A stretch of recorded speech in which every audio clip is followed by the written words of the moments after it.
and we're live for the first time in I think a month and a half, if not more. Yes. This is I was saying this is one of the biggest gaps we've had since having a chance to get together and chat, but it is because we put out a One Piece tier list that should be out probably before this podcast because it's already uploaded. I just need to press the go public button. That took forever to record and edit, so that took up a lot of our schedule I time. think actually 3 nights of recording, right? I think it was 4. No, it was 3. Yeah, it was 3. Yeah, And it was like a week over like the course of like a week and a half. yeah. Yeah. So that was a lot, but we're back. And I alluded to it there, but with big life news, I don't know if you guys want to talk about some of the changes in y'all's lives recently. Hell yeah. Yeah, let's hit me up. What happened? Wait, hold on. Let me go first because Bradley's is better. Oh, okay. So I don't know stories. Okay, this is cool. This is my first time hearing some of this. Well, I mean, like his is a bigger deal. I feel like. True. Well, yeah. You know, now that I think about it. Yeah. Like so, Bradley did go first though, so it's up to you, Bradley. Like, you know. Man, it's so cool. I got fucking married. And Yo! it's really cool. So, Yeah. me and Emmy have always kind of wanted to. We've always wanted to get married on or around our anniversary, and because we don't have that way, we don't have to remember a new date. But, Reasonable. you know, last year on our first anniversary, I asked myself that question, like, is this the year? Like, do we want to get married this year? And I was like, well, like, it's only been a year. We haven't lived together yet. Like, let's wait till next year, see how it goes. And then when it got to this year on our anniversary, I asked myself that same question. And my attitude this time was just like, you want me to wait a whole other year to marry this person? No fucking way. Oh, that is so sweet. We're fucking doing it. And we eloped. We just went to the courthouse. Because here's the thing, like, some of my buddies have had weddings, and my brother just got married this year. And like my brother, his wedding was like $30,000. One of my buddies, his wedding was like $20-something thousand. And I was asking him about it, and he's like, dude. He's like, obviously, my wedding was like the most magical day of my life, but he's like, low key, if I could go back, fuck, man. He's like, what they don't tell. He's like, I feel like I paid $20,000 for the most stressful day of my life. He's like, I had to spend the whole day talking to everybody but the person I just married until the next day. And so we sat down and we were like, look, let's be totally fucking real. If we had $30,000, what do we want to spend it on? And we just kind of decided anything but that. So we just kind of went to the courthouse and got married. They said we can That's buy fair. a lot of Legos with that money. It's true. Not even That is a lot of. You're not Lego even money. fucking kidding. But yeah, congrats to Bradley. This is news to us Congrats. now. Thank you. And then hopefully we get to celebrate with y'all at a later date. But That's the thing. Like, we might still want to do something in the future, but because one of my cousins, he got married during COVID, and then like they originally planned a wedding, and then they planned a wedding and they got married during COVID, and then like they had to cancel, and then like a year and a half later they had a ceremony, and like the actual ceremony was like 5 minutes because they're like, y'all get it, we're fucking married already. And happened, so that happened it was in just a party that we know, where they had to delay their wedding. So yeah. Well, I'm glad. I'm happy for y'all, and that is not the only part of today's engagement arc, because Tyler, around the same time, had another bright idea. Yeah, I got engaged. Yay! Fun story. Literally, me and Bradley both picked up our rings the same day at the same time without even telling each other. That's really cute, actually. Like I showed up at work and he's like, Bradley, you are not gonna fucking believe this. You posted about it to us, and I was like, literally leaving the ring store. I was like, what the fuck? That's so funny.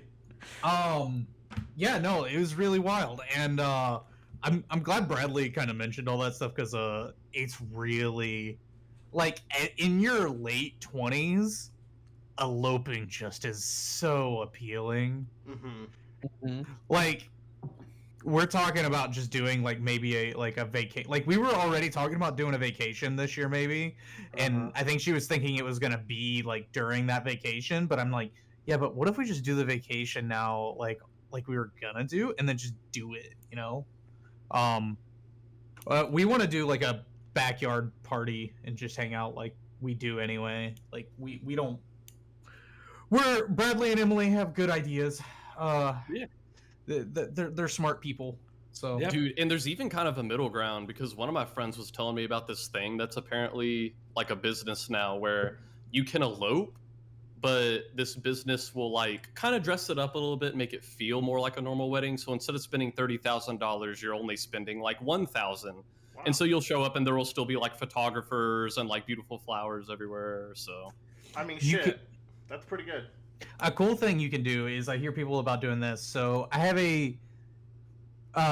my brother has a friend in Colorado who works as a photographer for wedding excursions. So in the state of Colorado, I think you can officiate your own wedding. So if you get like your license, you can just go elope yourselves. Mm-hmm.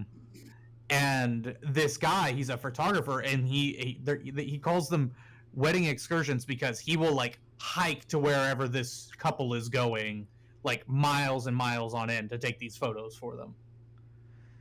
I mean, the entire concept of like, oh, we have to do it in front of this person who is sanctioned by the state and God himself to make it official. It's like, it's a lot of steps, and I do not envy y'all for having a plan around them. It's a lot of bullshit. It is a lot of bullshit, and it's even worse. For a Vegas wedding at this point. Yo. Like, I'll go to Vegas and like, let's just do it here. Dude. Now, my parents would kill me. However, my life would be easier. My parents only care like 20% about my relationship, you know? Yeah. Like, I know they love me, but they don't deal with her every day. True. Actually, I take that back because I was talking to my parents recently about just life and everything, and we just got on the subject of like relationships because I was telling them about you and Bradley. And they mentioned like there's not a process. Just do whatever the hell you want when it comes to it. Don't worry about what other people think. I was like, all right, cool, dude. That's the thing. Like I was kind of scared to elope at first because I was like, I don't know, how's my family gonna react to that? They definitely, yeah. Like they want me to have a big wedding, and then Emmy was just like, Bradley, they're not the ones getting married, and I was like, oh my god, you're right. Oh my god, yeah, duh. Oh my god, I'm an adult. Bradley, are you excited that you and your brother get to share the same anniversary year? That's actually kind of fucking cool. Yeah. Another way to keep track of things. Easy. Not me, but my sister got engaged last week on Monday. I did not. Congrats. So I went back in our podcast because I was talking about engagement on the podcast, and I had to go find it. And that's why I brought it up as this. Like, this is literally the same conversation, like 5 months late, like 4 or 5 months later now, because I originally brought it up as Joe was talking about his sister getting engaged by his soon-to-be brother-in-law. Yeah. I just really like that, how Tyler is like, yeah, so I'm going to propose to Kelly soon, but I can say that here because she's not going to check. And it's so true. It's just, it was so true. It was so true that she couldn't even believe that it happened, but it's in the internet. Like, it's there. We have our own chat with Kelly, and we're like, Kelly, if you just listened to the podcast, you would have known this was coming. Months ago. Anyways, but yeah, happy engagements all around. Hell yeah. Exciting times. Dude, there's other motherfuckers getting engaged out there too. True. Another friend of ours got engaged like this week, I think, or last week. Last week. Very exciting. We had another friend get engaged like 2 months ago. Yes. And then my cousin's getting engaged at the end of this year. And then I have a wedding to go to in September. We're getting old. Big adult arc coming. Yeah. Here goes my heart disease. Anyways, Joe's cursed Mark Sharingan's about to He's pop. just like Goku. He's got the heart disease. Yeah, it's true. I need Trunks to come back from the future and give me my little. I think Goku didn't take his medicine too. Like, like if I remember that right, he could have lived. What a fucking oh my god! Just what a guy. he just beasted through it. I think he had to take it when it happened. That was the thing he had to do. Maybe it had to. Yeah. Anyways, so keep it on you. Anyways, more engagements coming. You know, eventually. check back in 30 years. My last date led me with no confidence. It was a great date, but anyways. So Joe, into less serious things, you had like a round opener for us about a music festival that you went to. So everyone's doing first. Joe went to a music festival. We're all out here. Yeah, everyone's getting engaged. I went to a music festival here in Dallas. I went to the So What Music Festival, which is like a emo alt rock like themed music festival. Slightly, I wouldn't say slightly, very metal band musical festival as well. It was a lot of fun. I bought 2 days tickets, and me and my friend we went out there for a day and a half because we showed up. And I asked where the sunscreen was, and she gave it to me. And it was SPF 30. I'm like, "Oh, you're going to kill us." Were you burnt? I was slightly burnt because I wore a hat. She was crispy all over. It was crispy. But anyways, we watched and we had a great time. I saw some musicians that that are new to me that I found really, really good. The one highlight was the singer Lolo. She's just an alt singer. She's really good. I like her music, like vocals and the sound and everything. Her lyrics are just a bit simple. So I think she just really needs a nice, like, catchy tune that's somewhat quick-witted to really take off. But she was great. There was another girl named Scene Queen whose music I didn't really enjoy, but man, she was fucking fun to watch on stage. Let me tell you, she was hilarious. Fun. Red Jumpsuit Apparatus was also up there, which is an old band. They played. They were really good. It was overall a really good music festival. The one thing though that we took away is it was like 9:30. We're watching like the last band play, and we've been out there all day. And me and my friend look around, and we're like, "There's a lot of people here." And if someone were to come in here with very bad intentions, we would not be in a situation to get out of here quickly. So we left. I mean, that's every music festival. I think that is always a threat if you're gonna worry about it. To be honest. Yeah, it was just a weird like kind of thing too, where like the security there was not very good. Like they didn't even check our bags. Like we just walked right in and they just let us through, kind of a situation. And so I think it was part of that and just baking in the sun all day. And we just were like, let's get out of here. But it was really, really fun. Had a great time. I would probably only buy days instead of 2 days because, we only really stayed one full day there. Or buy sunscreen that actually protected us, either or. I think that's a much simpler solution if you ask me, but I digress. You want to roll into your other thing you wanted to quickly talk about? By the way, I didn't say this at the offset. This is going to be a long one because it's been a while. So. This is officially called the Roundabout Cast, the podcast, the movie. So I had another name for it. Oh, okay. Yeah. We have a way better animation budget. Speaking of animation, I watched the entirety of the Justice League animated series, the original series, not the Justice League Unlimited. So nostalgic. That series is really good and holds up. The first half of the first season of that series budgets itself really efficiently. Like you can tell they were working on a very cheap budget or very low budget, and they utilized that as much as they could. What's an example that you can think of that? One example, for example, is like there is a point where like most of the team is on screen. I would say like about half the team. So it's like 4 or 5 characters. And they're having this very serious conversation on the watchtower. So it's in space and it's like going around the earth. So rather than like have every single one of them animated, what they do is they drape like where they're talking in shadow. So they're all like concealed by the shadow. And they're having like a serious conversation. I can't exactly remember what the specifics were. But like they're in shadow. So they just have to do the outlines really of their conversation. They don't have to animate any of the mouths. They don't have to Mhm. like color in any of the costumes. And I'm sure it looks But- dope. Yeah, but like it adds to the tone, and it's more unique and interesting to look at, and it just adds like so much to it, and it feels very creative. But you can definitely tell when you watch like some of the animation's not as fluid, or like there's some very small mistakes because they were rushing through this one scene. But man, that show's great. There's like a arc where Hawkgirl and Wonder Woman are dealing with like atheism and religion and what it means to be faithful to something, and you're like, this is a kid show and we're exploring these topics for whatever reason, and they fight like this giant Cthulhu monster that's a representation of just like religion in general. So it's a great show. It's worth like watching again, I think. How many seasons is it? I forget. The original series, which is only like the 5 or 6 members, is only 2 seasons. Wow, that's crazy.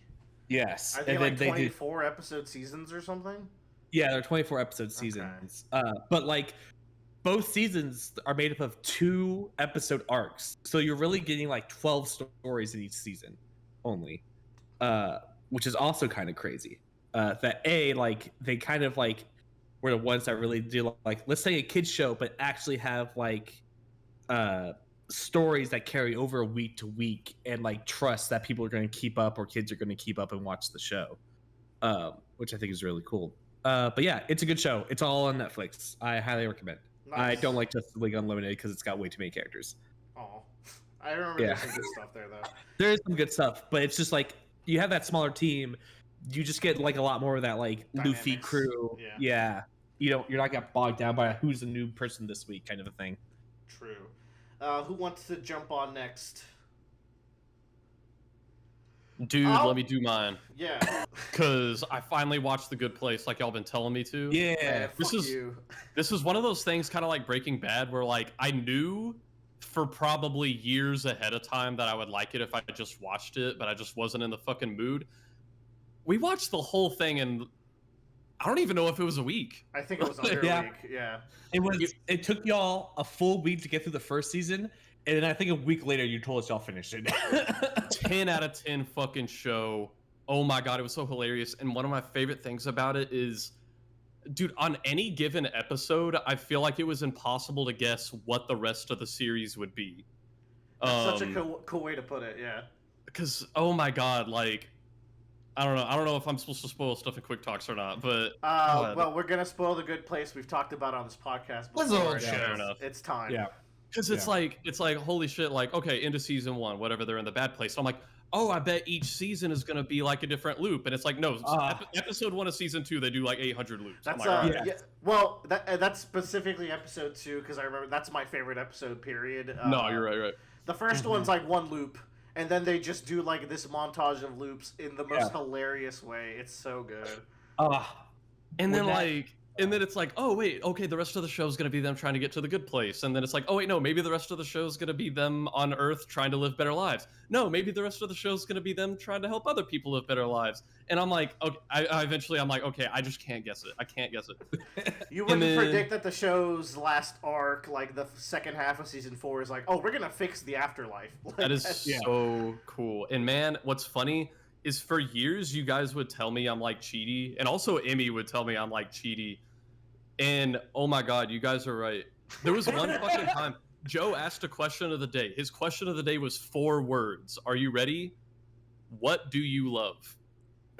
I went into dead ass, like, I even went back and looked at it. I went into like a 6-paragraph thing of like, well, it's hard to talk about what you love in English because the ancient Greeks had 4 different words for love. And Oh, then you like I went fucking on this big nerd. tirade, and at the end of it, Willer was like, all right, fucking cheaty. And then now that I've watched it, I'm like, okay, I get it. The fucking. Oh my God. Several 100-page thesis statement. Yep. So good. God, it's so good. How did you feel about the finale of the show, Bradley? Oh, dude, I loved it. I really loved it. Did you? Yeah. And here's one thing that was really fucking funny.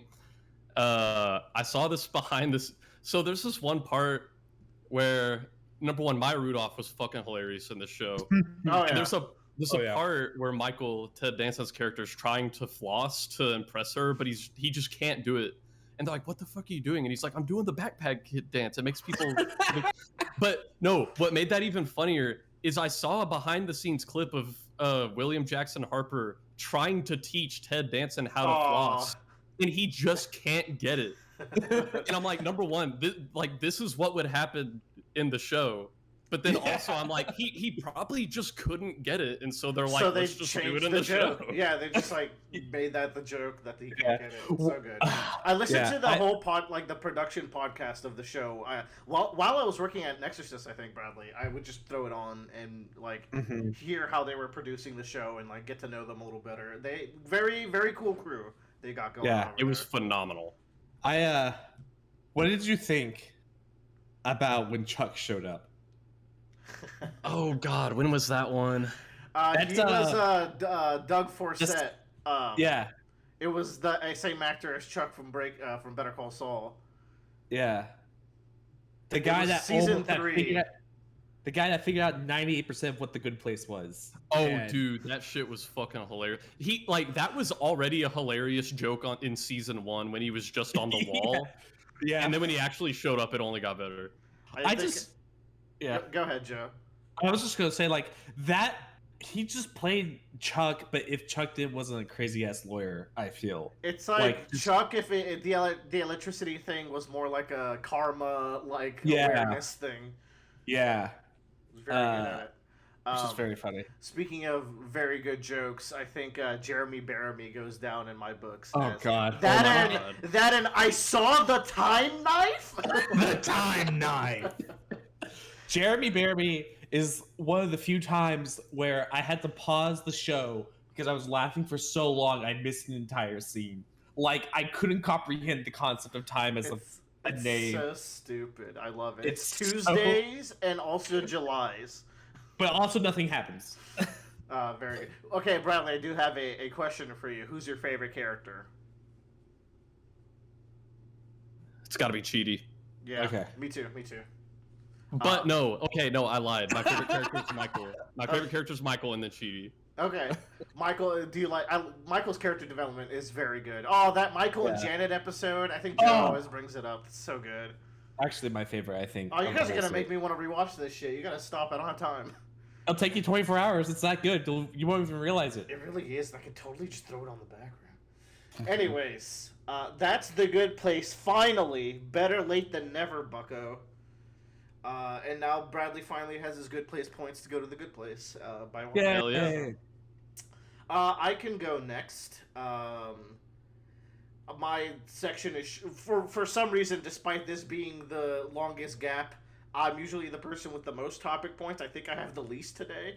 I've been pretty low key, and the things I guess I've been working on are long term, I guess. So I did finish the book that I talked about a podcast ago. The second Dublin Mysteries book? Yes, the second book in the Dublin Murder Squad. This one was The Likeness, where the premise was someone gets murdered. So in book 1, there's the main character, Ryan, and his partner, Cassie. And then through horrifying events that I will not spoil, they are not in good terms at the end of the book. Book 2 follows Cassie as she goes undercover to take the place of a girl who was murdered who happens to look just like her. If you get past that insane premise and you're like, all right, let's roll with it, it is an incredible book. Oh my god, it was so good. When she gets to the house, so they were college graduates, the girl who died, and they're in this like perfect house that one of the housemates it's his inherited house, and they're trying to like legally own it. They're trying to fix it up. They're gonna live there forever, which is like a very noble dream for a lot of young people who will inevitably be like, hey, what happens when one of us wants to get married? What happens if one of us wants to move out? It's a very we gotta stay friends forever. I gotta keep you guys close to me kind of thing. And when she enters that inner circle, she just like totally buys into it. Like she drinks the Kool-Aid, and they're just like a very charming group of people. And they kind of fill a hole that the character has always had in her heart. Like, it's the perfect blend for a messy situation for a detective. Anyways, the mystery was super good. but also just the hanging out at the house. All the character development stuff was super good. And I briefly started book 3. It follows the handler that was handling the undercover operation, basically Cassie's boss. I did take a break on it because I was like, I want to get back to the series after. Let me do an old book now. So I am about 15 hours into the Count of Monte Cristo. That book. That book's supposed to be legendary. It is 50 hours long. This book kind of rules. It is. Yeah. It is totally living up to the hype so far. It is like, I do get like lost in the weeds sometimes. It's like because we break away and just talk about some other people sometimes, and I'm like, all right, I'm losing focus here. I gotta focus on the road now because if I'm like driving. I've read a review of that book, and they said their journey through the book was like, this is amazing, but there's a lot of side tracks that like I'm not sure. Is this gonna matter in the end? And they said I should have trusted this author because by the time I got to the end, every single thing ended up mattering. No, this is like real last fiction so far. Like this guy cooked in the 1500s, 1700s. I don't even know. Probably not that long ago, but it is an old book. And no, it's that long ago. Okay, for real. It's hold on. All right. I want you to guess the year it was completed. Okay, if it's that long ago, it's 1560. Okay, sorry, not that long ago. Okay. 1780. Okay. No, because they're still talking about Bonaparte. Like, America's not even a thing yet, I don't think. Just tell me. It's 1844. Okay. Yeah. Well, I guess the setting of the book is not correlating to where it was written. Anyways, peak fiction was written back then, and we're just trying to live up to it. It is... Oh, 100%. It is French 19th century Batman fiction. Like, it is incredibly compelling. Dude gets sent to prison. I saw him break out. He's on his vengeance quest, but before, like, I'm in the point where the vengeance quest... Like, he's free now. He's got himself situated. And now he's helping a lot of characters and getting information on the targets that will get the revenge. And there's a lot of book left. And I'm like, ooh, this is very good so far. So I'm really enjoying it.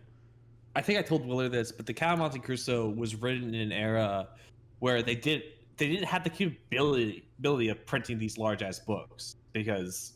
And people wanted to still be entertained. So this is literally like just shonen... 1800s literature. Like, it's just shonen like storytelling because it's supposed to be go on forever and be published in magazines that people would pick up every like month or week or whatever it was, which is why sometimes it feels like it's meandering, but the author is filling in the gaps and doing stuff like that. It's 18th century Naruto and it's killing it. I love it. Yeah. I recommend it, Bradley. I think it's up your alley. I don't think I've ever heard of someone reading that book without them going, holy shit, this is one of the best books ever written. I can feel its influence retroactively in a lot of stuff. Like, I would be surprised if V for Vendetta is not heavily influenced by this book. Oh, 100%. Like, it is severe. Okay, like, I'm not tripping, right? Okay. No. This is like a literary classic. I also think it's one of the few books where, like, you're okay with getting away with an abridged version of the book. I considered it, but I bit the bullet. I'm just doing the full thing. Yeah. It's don't regret it yet. It'll take me a while to finish. I'm not even half. I'm like, if I'm lucky, I'm a quarter of the way through right now. But I'll be working at it, and then I'll go back to the Dublin Murder Squad because that series rules. But I wanted to like squeeze in a classic so I don't do just all of them the whole time. Gotta get the Audible library sorted out. East of Eden is another one I'll do at some point. See it on the Game of the Year cast later this year. Or will it rank? You know, there's a funny game that I've decided to add to the Game of the Year cast. Ooh. And I don't know if I should tell you yet. Fuck it, I'll say it. It's the One Piece trading card simulator because I've been playing that more than a lot of other video games. And it is a video game made with video game software. So, you know, it is the most indie game on our list, but it will be talked about. I mean, why can't Game of the Year be cardboard, you know?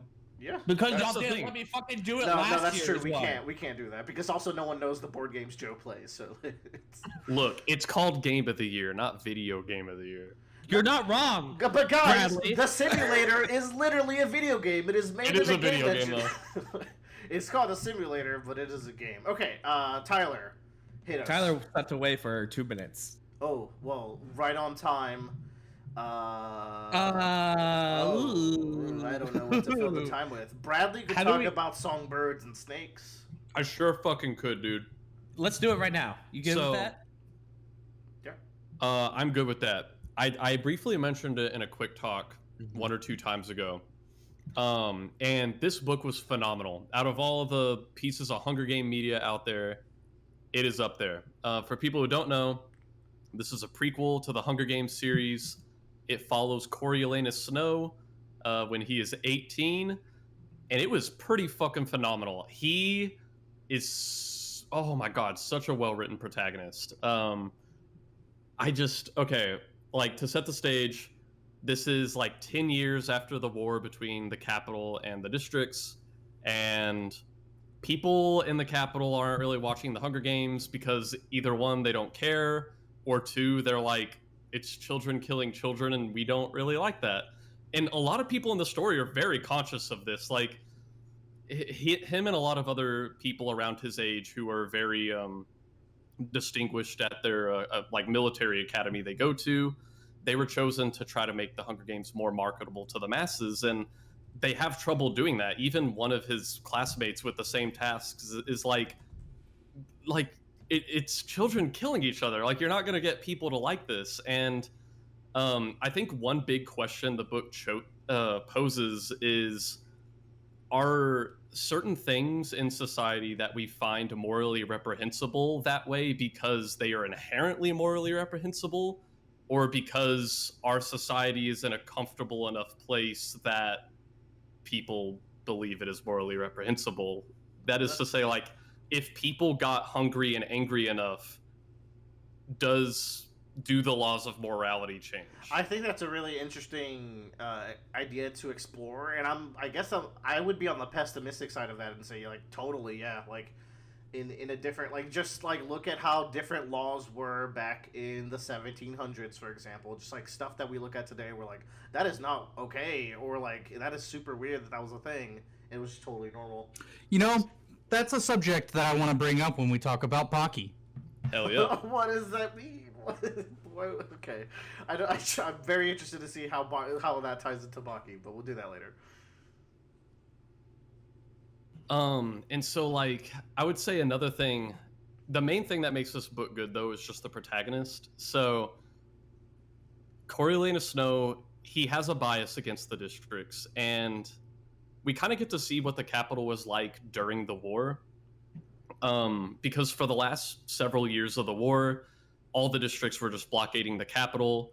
So the capital isn't getting any food, they're not getting any supplies. And he was a baby when this was going on. So his introduction to the world was, he was still living in his family's penthouse, because historically they were like one of the richest families in the capital.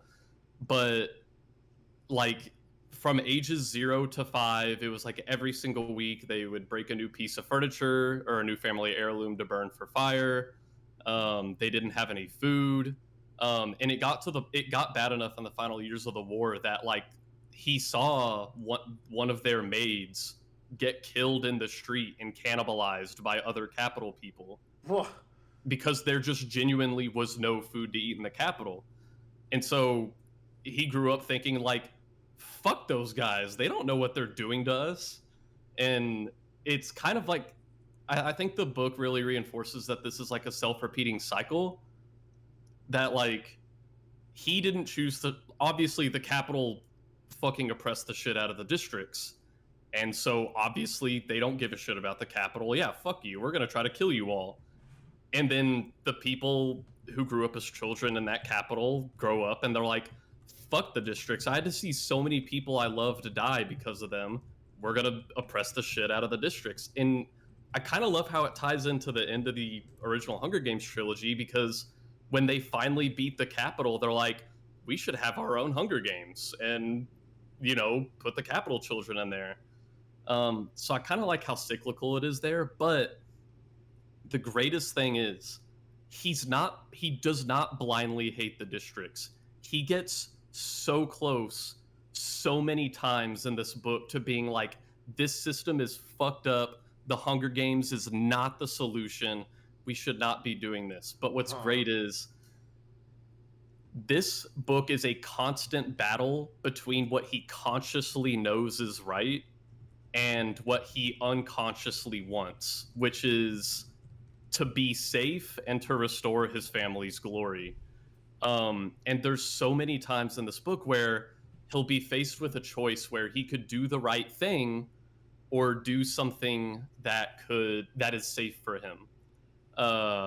And God, like, my favorite kinds of betrayals aren't the betrayals that someone has been stewing on and planning for a long time in advance. My favorite kinds of betrayals are the ones where there are two people and they genuinely both believe they are on each other's side. But when it comes down to the heat of the moment, what are you actually going to decide? And Ooh, that's some when, good tension. when these situations happen, the way he describes it, because he is narrating his own story, is it's like my hand moved by itself. I don't know what I was doing. I didn't want to do that, but it's like I just did it. And then over the course of the next few chapters, he'll rationalize, and he'll be like, no, when you really think about it, I was kind of doing them a favor. If I didn't get them arrested and sent to jail, they might have gotten found out and then gotten executed. So when you think about it, I saved their life. And he does this over and over in the book, and I think it's really fascinating to see how he gets where he ends up. And you also kind of get some cool world building, and see people who live outside of just the capital and the 12 districts, because there are people who just decide to fuck off and live in the woods. And one of them is actually one of the main characters in the book, and ends up being one of his closest friends. Which is kind of cool because people just kind of don't get it. Like, there's a traveling band of musicians and they had stopped in District 12. And so, like, the Peacekeeper's like, so you guys are from District 12? And they're like, no, like, that's just where we ended up. And I don't know. It's really cool world building, but I don't know. Coriolanus Snow was an amazing protagonist. Would recommend. And a movie's coming out next year for it, which is kind of why I decided to read it. Yeah, I'm excited to check that out. Cause I looked at the actor and the actress, and the lead actor and the lead actress, and they look exactly how I imagined them in the book, which is really casting cool. Then good. Very good casting. All right, and with that, Tyler, you can roll into your quickies, perhaps, if you'll call them that. I can do my best to call them that. I'm excited to hear about some of these. So, on the end of the culture spectrum, the exact opposite of reading, like, 17th century literature, I've been watching a lot of anime. Yeah, let's go. Which I was shocked in myself. I was like, I don't watch that much new anime anymore. That being said, I think I said some harsh things last time I was here about anime. I still don't get it, but I'm a very normie anime. I want to apologize if anybody was offended. Get ahead of that curve, I didn't see anything. I think you're good, but For the 20 people that maybe heard it, or maybe 2 people. 10 years when they're like, he said, what about cheat skill? Yeah, no. Cheat skill is still really bad. Like, I get it. But I enjoyed the bad anime. I watched it all the way through. An anime I thought was actually going to be a whole lot better than it was advertised was Mashals, which is y'all ready? It's every podcast, a Harry Potter spoof anime. Let's do it. I know about Mashals because I keep up with the Jump series, and I will read it one day. But it's finished. It's basically that's nice too. Basically, the main character can't do magic right, but he's very strong physically. Yeah. It's like a spoof of One Punch Man, maybe, I think. Almost, not really. I could see it. Or like a... I would say it's very for an audience that is probably a young teenager who hasn't watched anime but has read Harry Potter. Mm-hmm. That's definitely the target audience. Because after episode 6 of a 13-episode season, they had like a recap episode, which is the bar. That's a like, bad... That's bad. That's bad. That's bad. That's bad anime. Yeah. So yeah, that was oof. I didn't really enjoy it that much. Like, it had some nice, funny moments, but overall, just like overall, incredibly average. Let's see, what else did I have? I also did oh crap, what was it? On the list here. You went to Anime Expo. Yeah, I went to Speaking Anime of Expo. Maybe throw that at the end of the anime block. Then. Yeah, okay, no. It was Zom 100. I started watching that. So there was like a lot of marketing for Zom 100. And then I saw like probably a short on YouTube about it. This is an anime about a guy who becomes a worker drone in Japan and becomes like a zombie, and like so bad that he hasn't even cleaned his apartment in like three years. Is it like a metaphorical zombie, or like you or what's going on? He's a metaphorical zombie. Like, okay. He will often sleep for like 3 or 4 days at a time, and he's working like 150 hours a week. That is very sad and alarming, but I'm sure it comes from like a real place. Yeah. So the premise is he becomes like a worker zombie, and one day on his way into work, he gets attacked by a real zombie. The entire world turns into a zombie pandemic, or like at least in Japan, I guess. Mm-hmm. And he's like, holy shit, I don't have to go into work today. And it's like, it's that Tim Robinson moment where it's like, what have they done to us? It's like, I think I'm about to get eaten, and the first thought I have is, great, now I don't have to go into work tomorrow. And that's the entire premise of the show. It's a very lighthearted but with some serious plot points, I guess. Like, he has this love crush like in the first episode of like a worker crush, and she's like the boss's mistress, I think. And he's like, "Oh, I'm going to go rescue her, you know? Like she's going to be alive." No, bitch is fucking dead. Like she tries to eat him. I was like, "Oh, damn. Okay." Rough. Yeah, I haven't finished it yet. I want to go back. I was enjoying it, but he's kind of gives me a little bit of the Beth movie we watched vibes, Life After Beth vibes a little bit. Just that little plot point maybe. Yeah, but it's not bad. It's lighthearted. It's got, I think it's being on Netflix, Hulu, and Crunchyroll. Like, it's very advertised and like spread out. It has really good animation. I will say that. Like, it's got a nice budget. Whoever's supporting it or putting it out, very top notch. Had not heard of this one, so that's cool. And then I've got 2 other animes to talk about, more in depth. But before that, yeah, I went to Anime Expo. That was really neat event. We got engaged, and then to celebrate, we found someone on like a reselling site in California while I was out there. And we bought some Anime Expo tickets, like, just on the fly.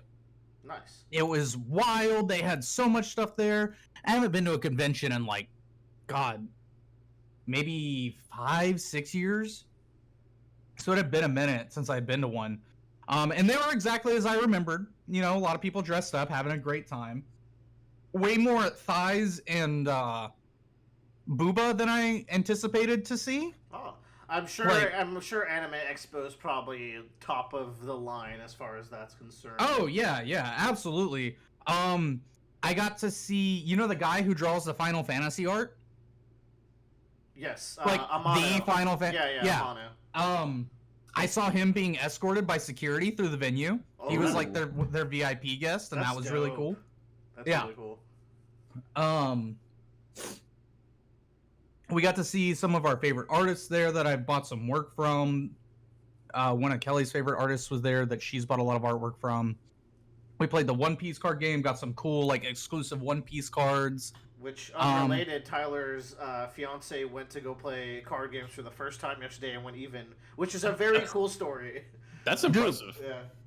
That's impressive. That's better than my record the first time I went. And she's playing with, like, the same deck. Yeah, it took... Did Bradley die? He did. I was like, did I die? Okay. No. Okay, I thought I died.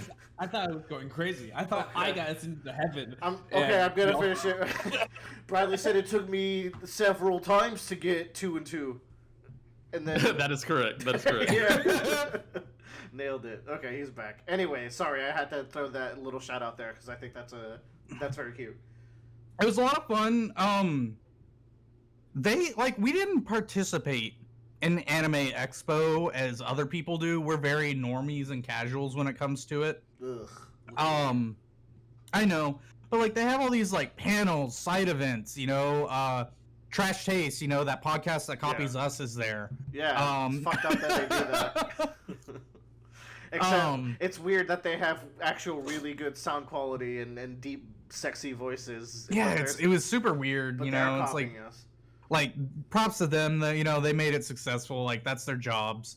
Oh, see, I would go to panels. I would find YouTube channels or podcasts that I like and go to those panels if I want. Yeah, I would too, but it was really like spur of the moment. Yeah. You didn't have time to because I feel like to do that you need to before you even go, it's like, oh, there's Saturday at 4, so I need to plan my schedule around it, kind of thing. The only thing we Kelly was looking up what panels are on. She's like, oh, if we stay until 8:15, we can go to the current industry of hentai plot lines panel. What? I was like, the plot lines panel. Yeah, the most important part of that conversation. they had a shit ton of hentai panels after 5 o'clock.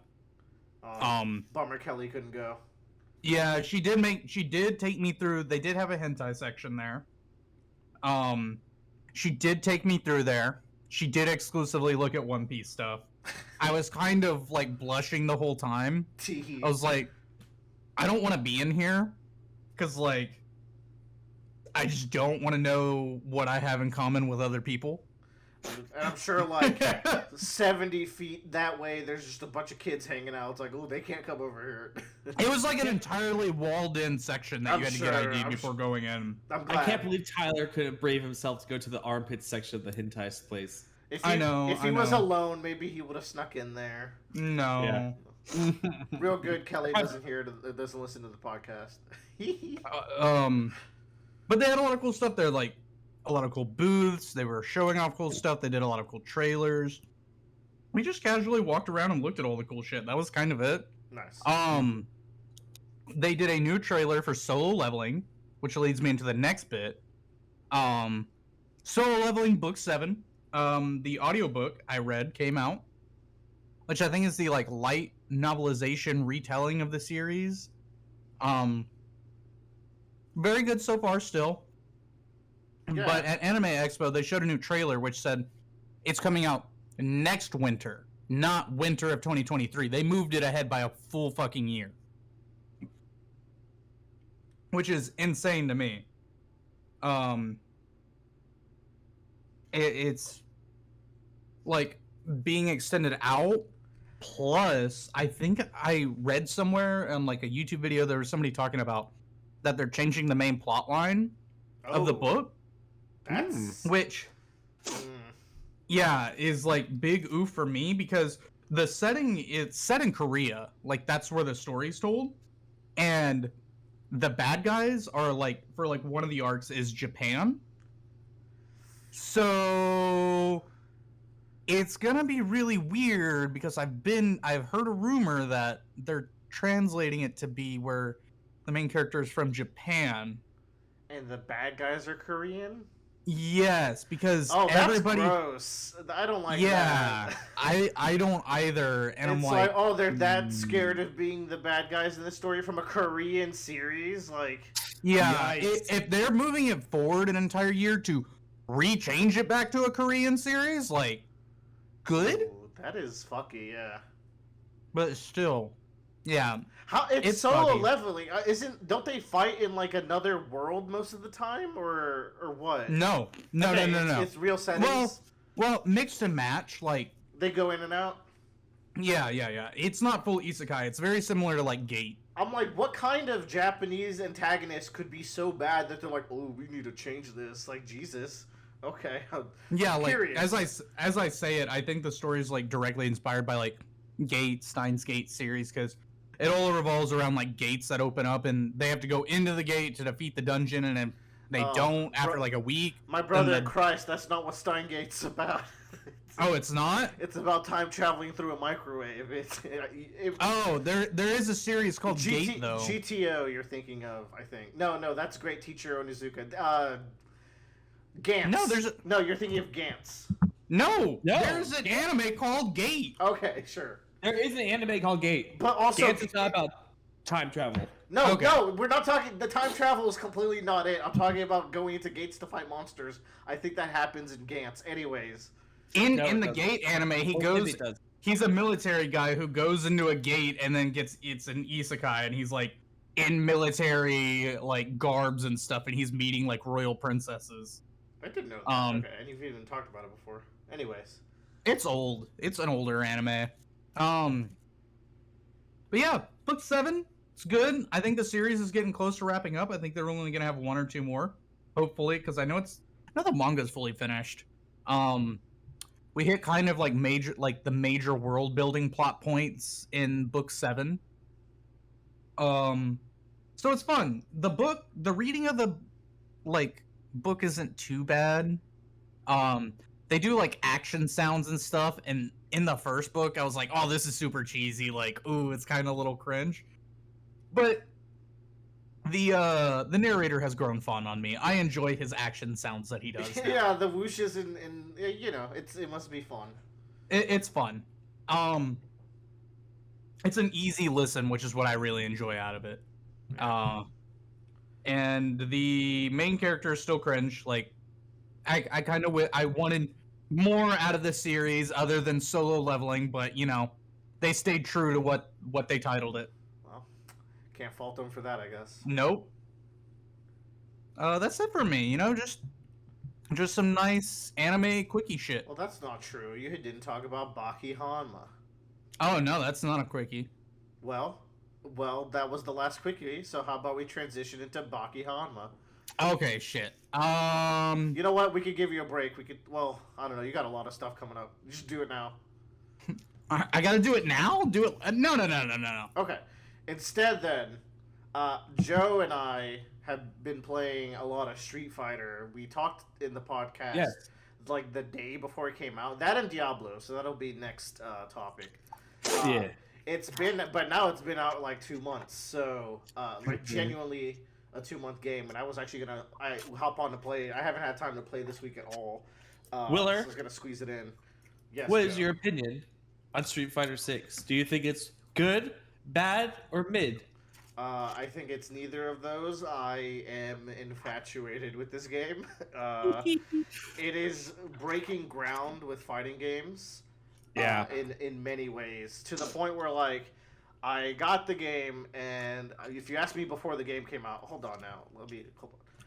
Street Fighter 6. So I was gonna say that I was not expecting to like the single player content, for example, as much as I do. And every time I just want a break from fighting people, I'll just hop on, make some progress, run around with my big booty girl, learn some moves, befriend some characters. It's a really charming way to get to know the Street Fighter characters in a plot that doesn't take itself super seriously, because they crafted this little world. There's some mini stories in it. It's the right amount of taking itself seriously and the right amount of just do goofy things. Like dancing with DJ in a cutscene just filled me with a lot of joy. And yeah, I've been playing Manon. That's my main in the game, and also some Lily. I do need to check out Rashid.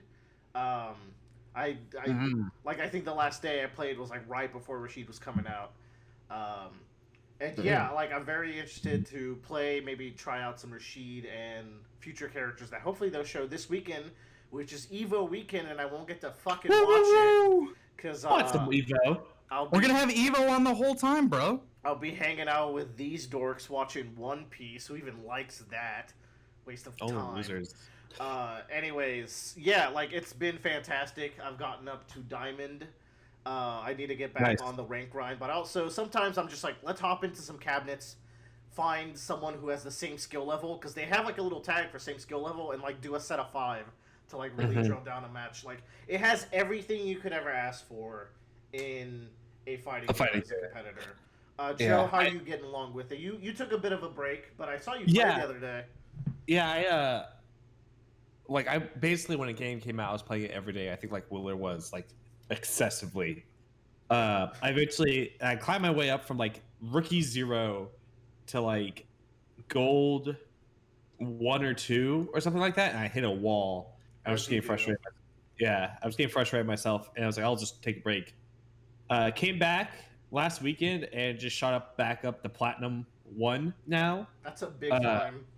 Yeah, which I was like, oh, glad to be here. But like sometimes you just gotta step away, and you have to have like a mental reset because I was playing a lot of Street Fighter 5 before 6 came out, and what you're doing in that game with Cammy, who I play Cammy in both games, what you're doing in 5 with Cammy is a little bit more different than you're doing in 6 because 5 is a lot more about poking and just like kind of having those nice like long reach pokes you can go and like, You don't have cancel to it. think about which poke you're doing.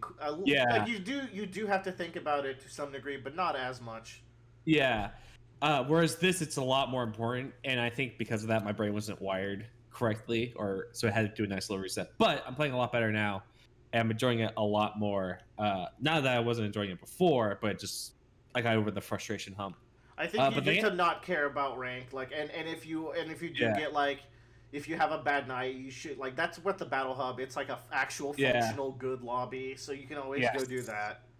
I am very happy with like the online systems of this game. It makes everything like smoother. I don't feel like I'm wasting my time just fighting with the internet in this when like compared to like Strive sometimes. Yeah, because like Strive has really good netcode, but man, getting in a match is so frustrating. and like you sit and there after like, the cross play came out, I think even that like even the netcode got a Yeah. little fucky from what I've been told. I've played against Rashid. I like that character. He's hella annoying, but like he's not like Blanca, Yeah, you know? because like if you block a Rashid Eagle spike, like at least he's not plus. Like you get Yeah. to punish him. Or yeah, you have a good way of getting out of there. But he's a really cool character. I probably won't pick him up, but I got into the point now where it's like platinum is where like they turn off the win streak. Oh yeah, the platinum System. climb is when the game starts for real. Yeah, it's like the actual grind. So I might play a little bit more Cammy, but it might also be just a good time for me to like jump onto another character and try to get them up to gold or platinum. Who are you so I can, interested in aside Cammy? So that Ryu? I might do Ryu. I might do Ken, but you know that's like touching forbidden fruit. Joe would play Ken. Yeah, he's got to run. He does. Ken, when I designed Joe's moveset, they both have a run command. It's true. Playing Ken would be good so you know how to fight Ken, because Ken is the most popular character by a decent margin in the game. Joe Goddamn. is, But he's Knuff. just Ken. I am Knuff. But yeah, no, I've really enjoyed Street Fighter 6. It's got great legs. I can't wait. Oh, maybe I'll play one of the DLC characters when they come out, like Aki, depending on what they are. Yeah, me too. I also enjoyed Street Fighter 6. I think I got up to gold. You played and, like 10 hours, I saw. Like pretty decent, I guess. I got up to gold, you know. Yeah. And With that's Marissa. with Marissa, but that's my baseline for playing ranked in anything. It's like if I go like League and Call of Duty and other shit, it was like, yeah, I'm gonna get up to gold, and then I was like, I don't want to fucking play against this shit anymore. This is Yeah, Meh. but you kind of dropped off the face of the earth. You could always go do casuals. Like, I miss playing with you. yeah, I do enjoy casuals. Like that is still there. Hop on sometime. This is like a good fighting game. I liked it more than let's see, there was DF Duel. DNF. Yeah. I think those are the only two. JoJo's. Yeah, JoJo's. There was one more in there Oh, that I we. wish JoJo's had netcode. Yeah, same. I I think wish that JoJo's- those were the only ones I feel like you've played. I mean, Guilty Gear, Fighters. Dragon Ball. Fighters, yeah. yeah, which Like still doesn't have the I rollback. I have a pretty good repertoire. You're getting there. Repertoire now, decently. It's been like what? That's just 7, 8 years I've been playing now. I Fighting just wanna play games a Street little Fighter bit. now. Yeah. Yeah. So I figured out a weird cheat. So when I want to play Crusader Kings, I don't know if y'all know this, but it actually takes my computer 10 minutes to boot up Crusader Kings 3. That's one weird trick. You need a new computer. So I was sitting there like, God, this is taking forever. Oh, I can play Street Fighter. It's like two which I whole think really Street Fighter matches, yeah. Yeah, which I think really helped out in my like climb because I play Street Fighter and I get to the point where like, oh, I'm winning. Oh, my game's ready. I'm gonna stop now. So I would never get into the weird mental state that would probably cause me to fall more than climb, which was good. Yeah. One thing I liked about this fighting game more than others, I mean, I haven't played a Street Fighter since like on arcade cabinets. Like that's my experience with Street Fighter growing up was just arcade cabinets where you can't look at a command list. You just go mash buttons and you're like, ah, yeah, that's Street Fighter, you know. Like I was definitely an outside audience about it. But after playing a lot of fighting games, or a handful, not a lot, a handful now, I think this one, in terms of like clarity and understanding your matchups, is the best in this game than any recent fighting game. I think it's like Street Fighter is interesting because like it's hard to call this a simple game because I actually think it's the hardest fighting game I've ever played. But you're not getting comboed for so long that like you have time to feel out a matchup, and the matches are quick, they load quick, so you get a lot of them. And a lot of people are playing, so the combination of all that means that you run into a lot of characters, and you're like, I at least have an idea of what that character's gimmick is at my level, and it helps a lot. Also has proper matchmaking. That's fairly good. And what I was and gonna the say, game actually has proper like tutorial segments. Like Very it will actually be like, here's your character. This is what this character does, and this is what the moves do, and like the property of those moves. So plus other like training tools things. But just having those like character guides at the beginning, where it's just like, this is Marissa. You heavy commit, but you do a lot of damage. Use these buttons to break through these things. Use these buttons to break these other things. Yeah, there's a like if I pick up an anime fighter, say I wanted to play BlazBlue today, I would pick up a character and not know what their game plan is at all because like characters are very game plan oriented. They're designed a certain way in fighting games. If you don't know that, you're not going to be playing anywhere nearly as good as you should be. So it's nice to have someone be like, hey, with Ryu, you're supposed to be balanced, and these are your moves for every situation, and kind of stuff like that. But anyways, Tyler, you were saying, I really like how you said though, like it's not a simple game, but like you can get a feel for the matches, you know? Yeah. Like not just what the character gimmicks are, but how the player is playing that character. I really feel like if I could tell like, oh, this person's gonna be aggressive, so if I like do spacing at this amount, you know. Like I can this is the game that teaches spacing more than any other fighting game that I've played. Well, like spacing is like something in every fighting game, but it is. It's like the biggest thing is that it's like a Tekken and Street Fighter thing. Like those are the two main fighting games that like, and Smash of course, that like you really need to know spacing. So yeah, like it'll really ingrain it into you because like that's how you win. And, I've never understood spacing, but like watching you play, and playing against other people online, it's like just taking one step back can be so important in some things. This is much easier inputs for specials than I thought it was going to be. Like I was expecting it to be a difficult like input game.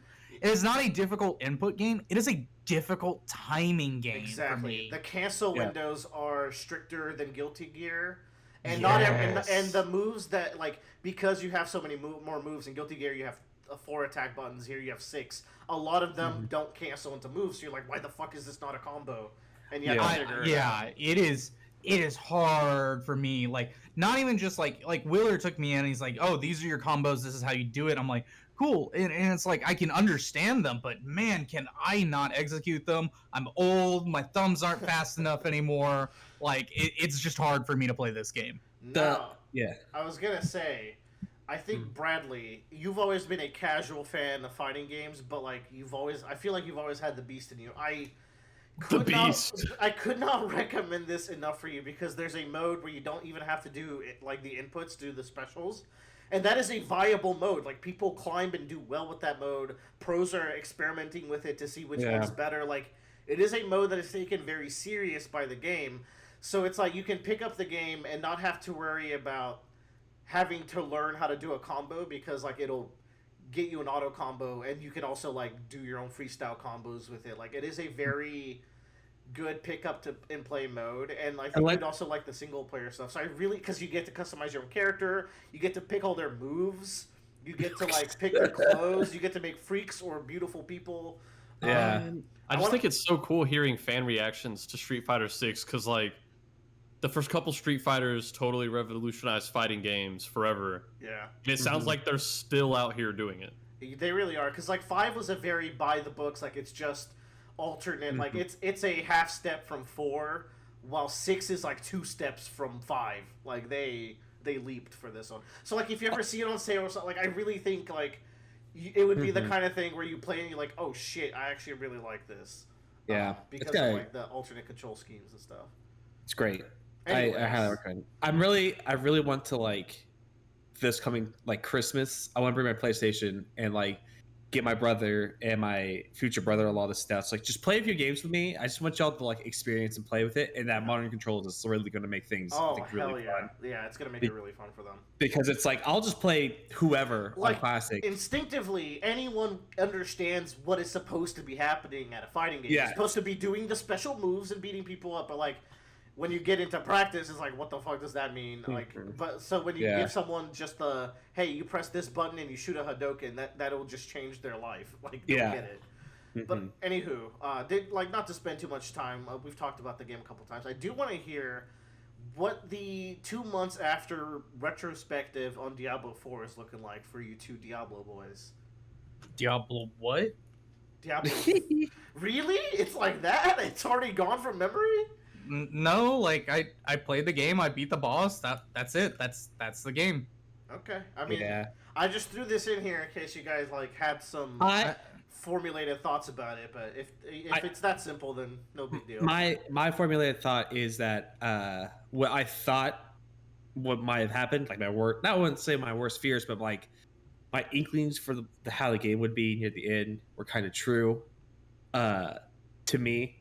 Which I wouldn't say disappointing, but also at the same time very, where it's like I was hoping for a little bit more and a little bit different by the time you get to the end game or like post final boss, but like it just didn't feel like it feels like a Diablo game, a very refined Diablo game, but like it doesn't feel like, to make a point, Street Fighter 6 really like took fighting games, make a better fighting game, and then pushed it in a direction. Like with like the drive gauge and stuff like that. I feel like Diablo 4 was just like, let's just make a really good Diablo game, but not try to like push bounds in some other direction or do something different. I'm a fan of that though when it happens. It's not necessarily bad. It's not bad, but it is just that. Like like they had a decent story, and I'm very interested in it, but they're not known for expanding the Diablo story within the same game. Like, you have to wait. Or if they will even expand the story at all, like it's not something they care about, and it's something I do. So I'm there. I play season 0, and then I'm done. Yeah, well, when they do expansions, they expand the story. Like, it's usually like an add-on to like what happens afterwards. But like at the same time, I think the big criticism that's coming to Diablo right now is that like they were really touting it as this game that was going to have great content and have a great post game. And they've come out and it's just like, your post game is to just play the game again. And I'm like, I've already played the game. Why would I want to, like, it's just one of, and like, if it's just going to be play the game again, let me just buy a $60 game and let me play the game however I want. Don't like fluff it up with all this other like seasonal bullshit. Make it a nice one and done, and maybe you'll get a DLC later. It's very weird to me because, like, Diablo like was one of the most unique things Blizzard has done as a franchise, or as like a company. And then like Path of Exile came out, like what, 2000? When did Path of Exile come out? It's influential enough to where several games have taken up the mantle, right? Yeah. Here, I'll look at Path of Exile right now. I mean, Path of Exile not- is getting a second game. Yeah, not a Like- whole lot of like companies have done it. Like they've tried, some have failed. 2013. Yeah, so like Path of Exile came out in 2013, like decades after Diablo did. Torchlight was one that tried to be like a light version of it. Mm-hmm. But Path of Exile's formula for what they did for skills and like ways to create unique builds is so fucking insane and leagues outside of what that core audience wants. Like out of it, like the core audience wants Path of Exile. The children yearn for Path of Exile, but It's people true. have their heads so stuck in like Blizzard system and Diablo, and it's just like, Yeah. if they're gonna keep remaking Diablo games, like you can't make a Diablo 4 with only 5 classes and expect to compete with Path of Exile. It's just, you can't. It's impossible. So what market are you bringing to that other than name. extreme polish and storytelling and like a great world? Like that is what you should really focus on, is like, there's like the model for live service games is Destiny. Like Destiny is the one that like broke out for AAA studios to create a live service game through like that ever expanding and evolving world. Like, and I know people who are listening to this might be like, oh, World of Warcraft there, and it's like, yeah, World of Warcraft was great in 2004, but this is like the new like generation, like after 2010s, you know, of like new age MMOs outside of just being on PCs. Go ahead. I was gonna say, speaking of, I think that's actually one of the biggest gripes I have with this fucking game. Actually, it's one of the reasons why I like it makes me not want to play it, is that it's always online. And as someone who plays alone, just to like experience it by themselves, it's very frustrating because it's like, oh, I need to be online to do these certain things. All the content in the game can be done alone. So like, why do I need to be always online? And like, because that's just making me use bandwidth in my house, making my computer run slower, making me lag out at random spots. And it's just very frustrating. I will say to that, Joe. Yeah. And it's the same thing I probably said at the very beginning. Probably, I don't know. I feel like I said this 2 months ago. They're going to alienate their hardcore audience because they want to make Diablo more approachable for a casual audience. This is a very good casual Diablo game. And when it is online, the UX for getting to play with your friends is phenomenal. Like, it was really good. And that got nerfed in season 1, apparently. Like, you can't grind other people up really quick. Yeah. So when it is online, though, it does work really well in co-op. Yeah. Yeah. But that's the other thing, too, is that, like, it's a primarily PvE game, and rather than, like, make harder content, they just decide to nerf everybody, and that just feels really bad. It's so I have a friend who I have a coworker who grinded to level 100, beat Lilith again. Yeah. And he's doing it again in season 1. And he's like, the game feels the exact same still. Like, that's a bummer. That's not what you're but like it is though, for like how much shit talking and like review bombing it's getting online. Oh, I didn't even know about that. Yeah, no, people were like, they read the patch notes and lost their fucking mind. Yeah. And I'm like, God, okay, so I am in the system now. Like, I am a part of it. But even when I wasn't, I still have the same mindset. This is when I was a college student, where I'm reading, like, Destiny patch notes as, like, a hardcore Destiny player. And I'm reading these patch notes, and I read what people say online, and I'm like, how are you expecting fucking more than what they're saying? Like, you are way overestimating what you're actually going to get, and you're being fucking stupid about it. Big bummer. You guys get into fan bases with very toxic fans. Man, it's now Destiny's a whole other thing. I will get into that. Oh, let's go. But like Diablo, like I think it was really good, and I wanted there to be good in-game content, but I don't know what an in-game is in Diablo. I was like, I beat the game, I played a little bit more, like customized my character, and I was just like, there's other games coming out. Like, I beat this game. Like, I'm done. it's just once again, like we've met the gold standard, and hopefully they'll be coming out in March of 2024 again.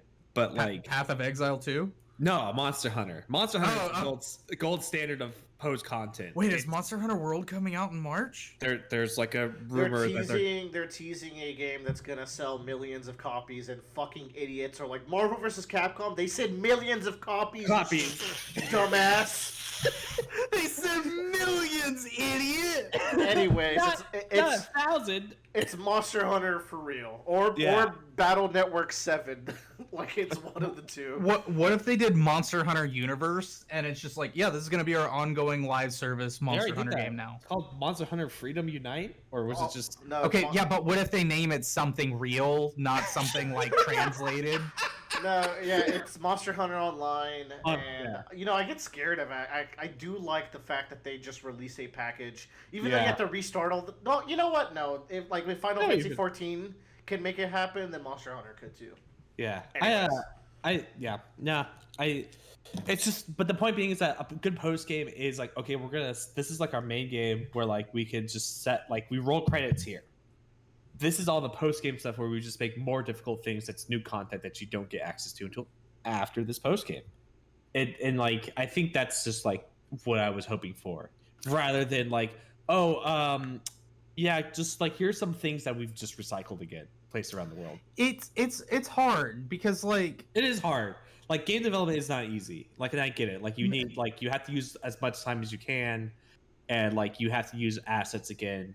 So it's a high expectation to set. But, yeah, and like they have world bosses in the game, and I'm like, yo, I love world bosses. yeah. But to be frank, I think like the golden standard of world bosses is probably Guild Wars 2. Mm-hmm. Like those are some great world bosses where you can't just burst them down, and they have like actual mechanics and like coordination you have to do with like random people online. Like one of them was like you're raiding a pirate ship and you have to carry exploding barrels to like a wall at some point, and everybody's just like running back and forth with these barrels, and like, oh wait, there's a pirate wave coming, and people are still carrying barrels, and some people are fighting the pirates, and I'm like, this is great, like this is fun. There's so many world bosses, and in this one I did them, they were fun, but then I see videos online in Tier World 4 people like bursting down the world bosses, and it's like like speed running the world bosses, and then like they die in 2 seconds. Well, that's because like the game is, once again, and this is every Diablo game, and if it's the game you like to play, it's whatever. But the game is focused around dealing damage and killing things as quickly as possible, which is fine.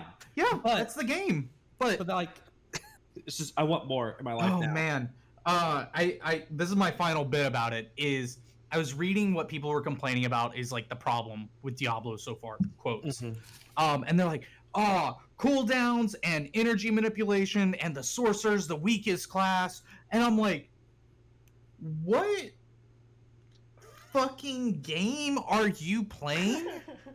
Because I am not playing that same game. I'm like, I have one cooldown skill, like 80% of my like loadout is like free spell chance. It's like I get a lucky hit, then I cast like 3 spells for free, sometimes like up to 8 if I'm like get enough lucky hits.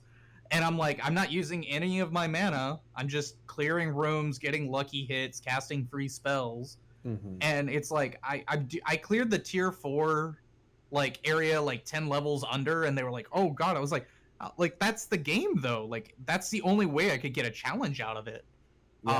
Which is maybe the problem there. Yeah, and so like them nerfing everything, I get it. Like they are balancing the game at a like overall level probably appropriately. Like in my professional in my professional opinion, they are balancing the game well. However, in a game where you are supposed to deal damage and kill things quick, you cannot unopen the box. True. That's the issue I have. It's like you made the game, you made it this way. You could make content that's built the way around it's built.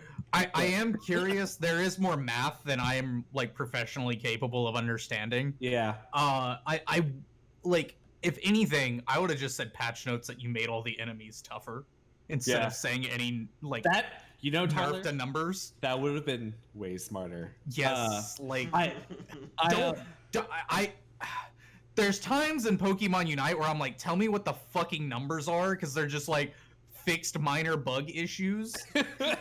That's what the math cord is for. They'll figure it out for you. Yeah. Let the community figure it out, and then they'll be like, it just, I don't know. There's no winning, and it sucks. Yeah. Did you see the list of the fixes that are possible in the game? I don't even know what that means. Like you know how you get things that are like, 15% chance to crit when hitting an enemy with a barrier. Yeah. So I think there's about 150 of them, which is a bit ridiculous. Wait, is that a lot?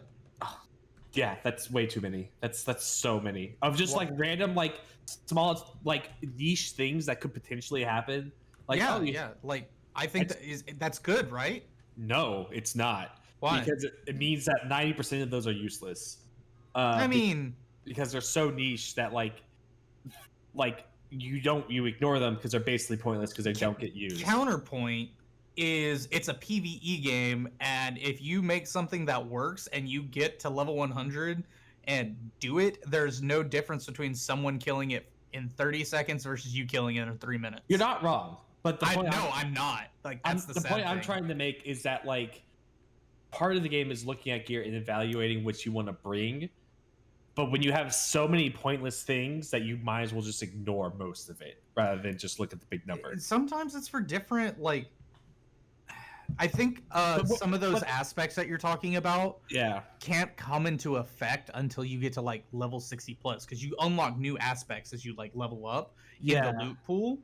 And then the way that you do your late game builds focuses around some of those aspects. Like I wanted to do a lightning aspect where I just walk around and zap things with my like charged lightning that drops on the ground.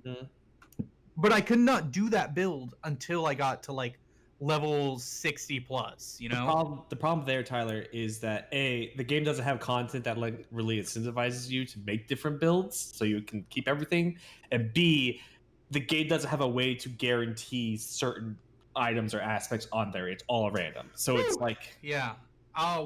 Which might lead us into our next live services talk, you know? Do it, Tyler. I will just say, for like, we played it and that's it. You guys had a pretty healthy discussion, I feel, about Diablo this game. is a good game that if you pick it up at non-full price, I think you will fully enjoy it in a casual sense. Game will be amazing when it comes to consoles, and you can play it on a controller. This is it is? Yeah. This is a great controller game. Great Anyways, controller game. Tell me about Destiny. I want to hear about all the shit you're getting into. So we have a friend who went camping for like 2 weeks straight out in like the Canadian wilderness, where like he was actually could have like died by bears. That's a badass. Yeah, they have a really cool camping place. He's like, it's like a 3 hour. Like, we turn off on a dirt road, and then it's like 3 hours further down that dirt road or something.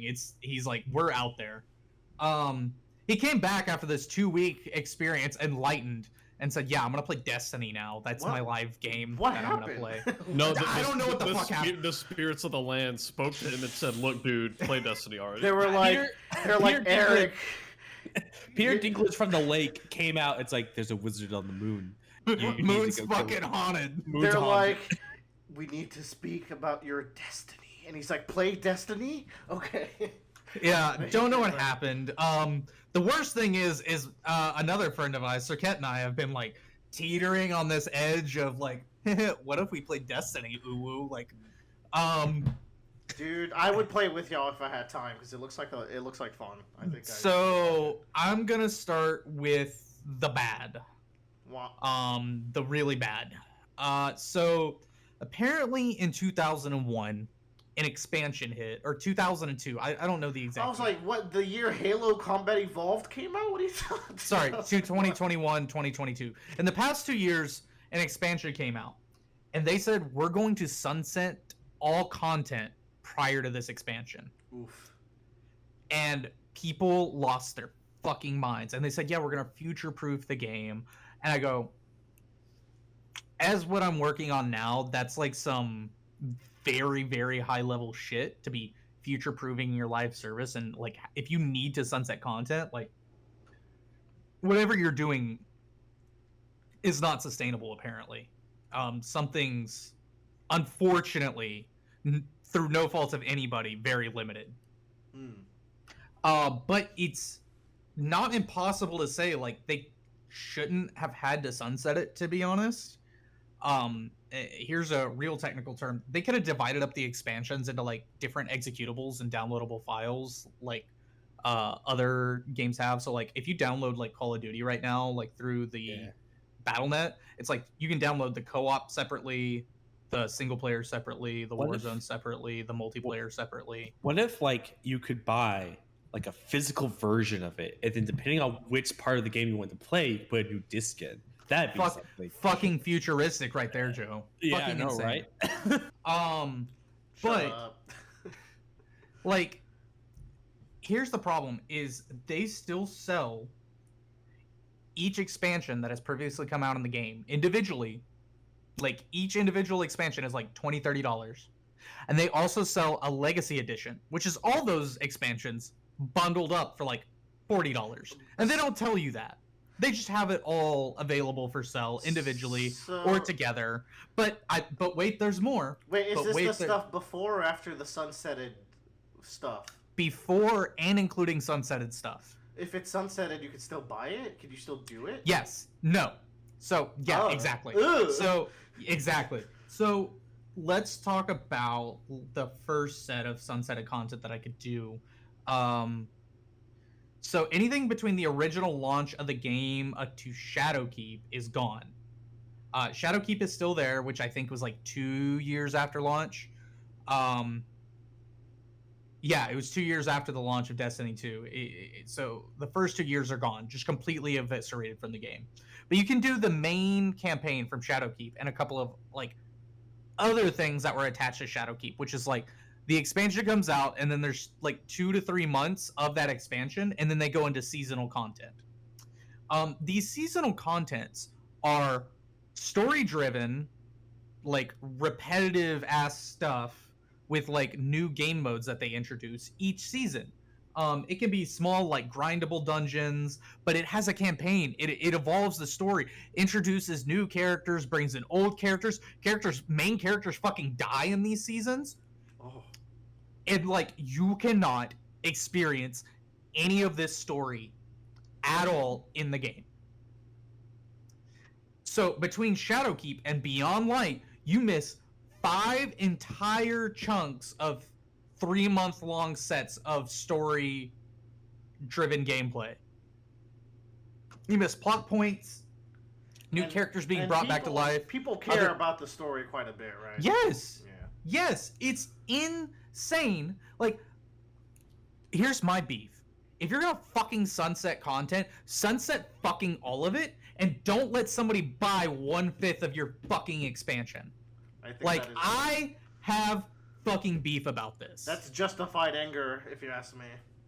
Like, it is infuriating that legendary fucking content creators online have played, like, I've been watching 1.5 to 2 hour long videos of each season story and all the gameplay from it, so I can catch up between 1/5 of one expansion to the 1/5 of the next expansion. And that's fucking infuriating to me. I would have rather just been like, oh yeah, you can buy. So like they have the expansion that came out after the first year, right after launch. It's called the Forsaken Bundle. And the Forsaken Bundle, which Forsaken was the first expansion that dropped, was an entirely new location, a huge fucking plot line, and a raid that tied into that plot, like huge storytelling expansion. That's gone, but you can still buy the exotic weapons from that expansion. But you can't play any of the story from that expansion. That's gone. And I'm just like, this is what you should do if you're going to fucking sunset content. Let people buy the weapons that you know they want. And don't tease them with 1/5 of the fucking game. Like, it's absurd. It is absurd. And that's my just downright statement about it. Yeah. It's pretty fucked. Like, the only thing more fucked than removing the story is intentionally creating gaps in the story and leaving it in your game. You can't expect to be taken seriously at that point. It's hard. Because I care about Destiny. Like, I played Destiny for 6 years. Destiny 1 and 2 for 6 years combined. Actually, like, I don't ever post on Reddit. The most Reddit I've ever posted on is the fucking Destiny subreddit, sadly. That's your crew. I am by association a part of that community now, I guess. Like, I love Destiny. Like, it is top tier fucking gunplay, great fucking environments, top notch fucking level and mission design. Like, the way they reuse spaces in that game is fucking genius. It's awesome. And the storytelling, like the stories, the characters, like the world building, top tier fucking world building. And it's like, I posted on Reddit, I was like, dude, I feel like I lost 6 years of the fucking game. Like, all the 6 years I played, like going into a new expansion and then playing that like initial storyline, and then it's like, oh, you don't get to experience you don't get to experience Saint 14 being rescued from the fucking Vex time vortex or some shit. And I'm like, cool, I've known about Saint 14 since fucking 2015 as a lore drop in Destiny 1 that you made me go online to read about. So in the part where you finally reveal who this character is, I can't experience either because you also removed that from the game. That is kind of fucked. It's like your level of investment has not been rewarded. It's actually like a slap to the face. It's been slapped to the face, and it always kind of has been. Like, they so like something they did for like people going from Destiny 1 to Destiny 2, they gave like a bunch of cool cosmetics like for the game, you know, and they're like, oh, here's your really cool cosmetics, like you can that say you came from Destiny 1, like you're an old school person. But Destiny 2 only launched on console and then PC a little while later, and cross save was not possible between the two. So when I went from Xbox to PC to play on a superior experience, graphically, engine-wise, everything, I could not bring all that cool content that said I was a fucking legend from Destiny 1. And then they implemented cross-save. However, if you want to, it's going to work how cross-save does work, where it overrides one or the other. But it's like, these staggering things make it so that if anyone has this content, they have been playing on Xbox and didn't want to play on like PC or anything ever. And it's just, it sucks. It's unfortunate. It's very unfortunate that this is the way the game is now. Also, their pricing model is more ludicrous than I mentioned.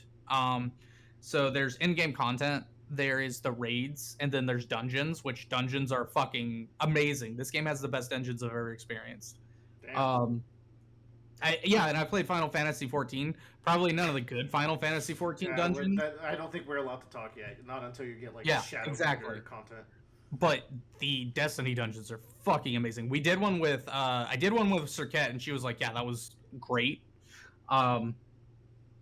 So maybe we can get them up there. But here's the fucked up thing. So you have to buy the annual season pass. Annual season pass for the game plus the new expansion, $100. Okay, that's the new expansion for the year, and then all 4 season passes of content. Not a bad deal, right?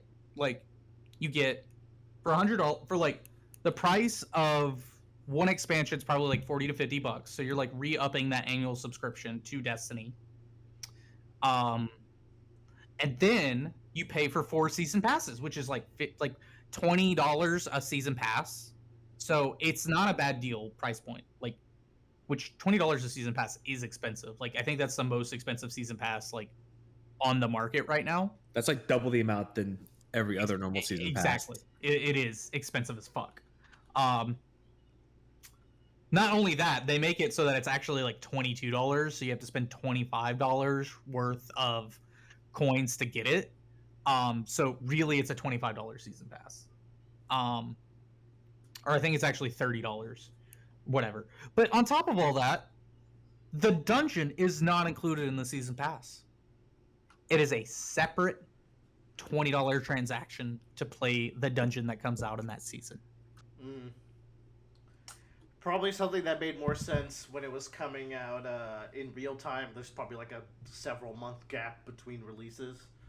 $20 for a dungeon though is kind of wild. Yeah, so $30 expansion. No. $30 season pass. $20 dungeon. It's This is a worst case scenario of live gaming. Like it is all like the FOMO. It's not just little cosmetic costumes and weapons you're losing out. You're losing out on huge content, and then you're having to pay weird amounts to even get that content. And I'm not sure what happened down the road because Bungie only got bought out by Sony in 2002. So it hasn't even been like a full year yet. 22, yeah. Yeah. They probably haven't even enacted any changes from that yet. Sony doesn't interfere with gaming studios. Like Sony very much lets them do their own fucking thing. Tell that to I think Blue Point folks. I think that the development of Marathon is heavily detracting from Destiny. Like I think like the major directors, the major players needing more funding to go into that project. I was gonna say is that Marathon's probably taking a lot more resources, and they probably just have like a live ops team, so it's not nearly as big. So that's all the bad things, and they are bad. And apparently, they released a state of the game today, which there's this guy I follow who's a fellow Texan, Azectros, on YouTube, and it's like. And he's like, the state of the game in August came out, and it is not looking good, folks. And I'm like, oof, I just got back in, man. Like, you're killing me. I could talk about the good things in the game, like the stories are. I like the stories a lot. They're very simple, but I love them. They're not really like dramatic. Like they're very dramatic. And they're not very complex. They're not complex stories at all. Gunplay is always great. Yeah, you've always hyped that up. Yeah, playing with they made new like they redid the subclasses how they work in the game. So like you have I think y'all may have experienced this and y'all played it. Like you had your subclass and then you had like some kind of perks that you made for the subclass, and then there was like a bunch of stat nodes that you put points into. I did not get to the stat nodage, I don't think. They just have a lot of like they have like an actual skill tree for the subclasses now, and like you have like major aspects that you say, hey, this is how I'm gonna play this subclass, and then these are how my grenades and melee attacks and like class abilities are going to modify my gameplay. And it's really good, even though they nerfed the shit out of my Void Titan. Reddit says this is the best the Void Titan's ever been. I think they nerfed the shit out of it. I think it fucking... I don't understand. I think it's actually fucking ass compared to what it used to be. I'm sure they have more experience. And dude, I'm asking about it, man. I'm trying to get that information. I'm like... They're like just trust us, bro. It's good. No, I'm like, am I missing something? Because like the main thing that Titans like to do is punch stuff, and they made it so that the Void Titan has a ranged punch where you throw like a Captain America shield. And this Captain America shield has the homing of like magnets, where like they're always pointed away from each other. I feel like this shield always goes away from every enemy I throw it at. It doesn't give you a full like overshield like it used to. It doesn't give you like quick enhanced reflex. I'm just venting now. I think it's shit compared to what it used to be. I'm playing with two others, so we have like a full 3-person fire team, and we're playing so casually that we're trying to let the game not affect us. But we're playing so casually because it's like we did the main campaign for one of the 1/5 parts of the game, but now they're respectfully waiting on me to get the 4.5 hours to 5.5 hours worth of lore videos under my belt so I can play the next 1/5 of the game. Really, really cool that they're waiting. That's very nice. Oh yeah, super healthy fire team to be playing with, and there's a lot of side content we could do in between that's not spoiler heavy. So it's not too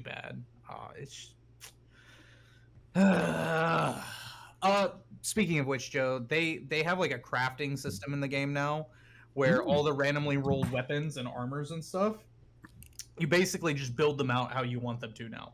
Ah, cool, man. Yeah. Destiny is fun. I It know. is. I know. You shit talked it for like the last 30 minutes. 15. I'm 15. keeping track. Okay. But Destiny is a fun game. Like it's got some of the best gunplay, like you've mentioned before, in any sort of first-person shooter. If you can get somebody who knows the game to teach you everything you need to know about the game, that's the only way for a new player experience to come in. It feels like Warframe circa 2014. That's a interesting analogy, but I get it. Yeah, I will say, I think the one thing about the sunsetting content, and I kind of agree with you, is that like one of the things about MMOs and live service games like this is that if there's so much content, you have to go through a lot of it before you can get to the point where your friends are playing stuff. Now, yeah, I do think there's alternatives where, like, you say, like, this is the path that's the quicker path to go through, but here's all the other content, and that's really easy to do, quote unquote, with just doing like level scaling and stuff to keep things somewhat relevant. But then also saying, like, if you want to get with your friends quickly, go down this route. If you want to experience all the Destiny stuff, here it is to the side. Let me rub you this, Joe. Let me rub this on you. Yeah. When there's a new season or new expansion now, they start everybody. Or so the level cap for this season is like 1840 or 1850 or something. When Count of Monte Cristo came out, got it. Yeah. Everybody starts at 1600. From somebody who's been playing. Yep, somebody who's been playing since the beginning to somebody who just downloaded the game for the first time. Everybody's at 1600. So everything's at 1600. So there is no catching up. Okay, I see. Yeah, I mean, I do like that, and I also don't like that. That's such a weird way to be in, because you're basically telling everyone like your time investment's pointless, but at the same time you're telling new players you immediately get to play. That's such a terrible spot to be in. But it doesn't teach new players how to play either. That's also that is the issue. It's fucking ass. Yeah, you have to like teach people how to play the fucking game. Dude, I stopped playing for 2 years and I don't know how to fucking play the game. Yeah, just shoot the vex in the chest in the red area. That's all you gotta do. Apparently not anymore. I mean, they have what new the fuck? enemy. Yeah. That's the whole point of the whatever. So the cool thing is Destiny is horizontal scaling game. They did put legacy caps on old weapons, meaning like a lot of your old weapons can only go up to like 1600. Like that's as high as they can go, and only the new ones can go up to like 1850. So I have like a vault of weapons that can only go up to 1600, which really sucks. So yeah, not only are they sunsetting like story content, they're also sunsetting weapons that you can use in each season. And I saw a video today like, oh, you have to do the Nightfall this week to get this adept version of this fusion rifle that's been in the game since launch, because that can go up to max level. And I saw him using it in Crucible, and I was like, that's the same fucking fusion rifle I used in the second week of the game coming out. It's the exact same with the same perks and everything, and you're gonna make me do in-game level content to get it? I don't need to. It's still sitting in my vault. Yeah. Anyways, live ops service evil. Don't play it. Good game. Let's talk about movies or TV shows for a quick change of pace. Make some progress. Joe, you gotta hit me with a mid-podcast quickie about Indiana Jones and Elemental. Yeah. I'm gonna start with Elemental because of the two, it's the one that I love the least. But that's like saying I can't say anything that's not perverted, so I'm not gonna go with the analogy. I'm just saying both of these movies are really good. Okay. Elemental. Okay. Elemental had fucking awful marketing. I think this is a really good Pixar movie. What was that? There was like they were trying to push Claude, I think, as like a TikTok character, like some clump of dirt motherfucker. Like, I just don't understand. Yes. He's a small character. He's like he's in the movie for like all of 2 or 3 minutes. They were trying to hype that boy up. Okay. Yeah, the marketing for that is really bad. That's the thing. Like, I don't know. People I know who went and saw this movie said, in general, that they liked it, but I feel like a lot of people just didn't know the movie existed before it came out.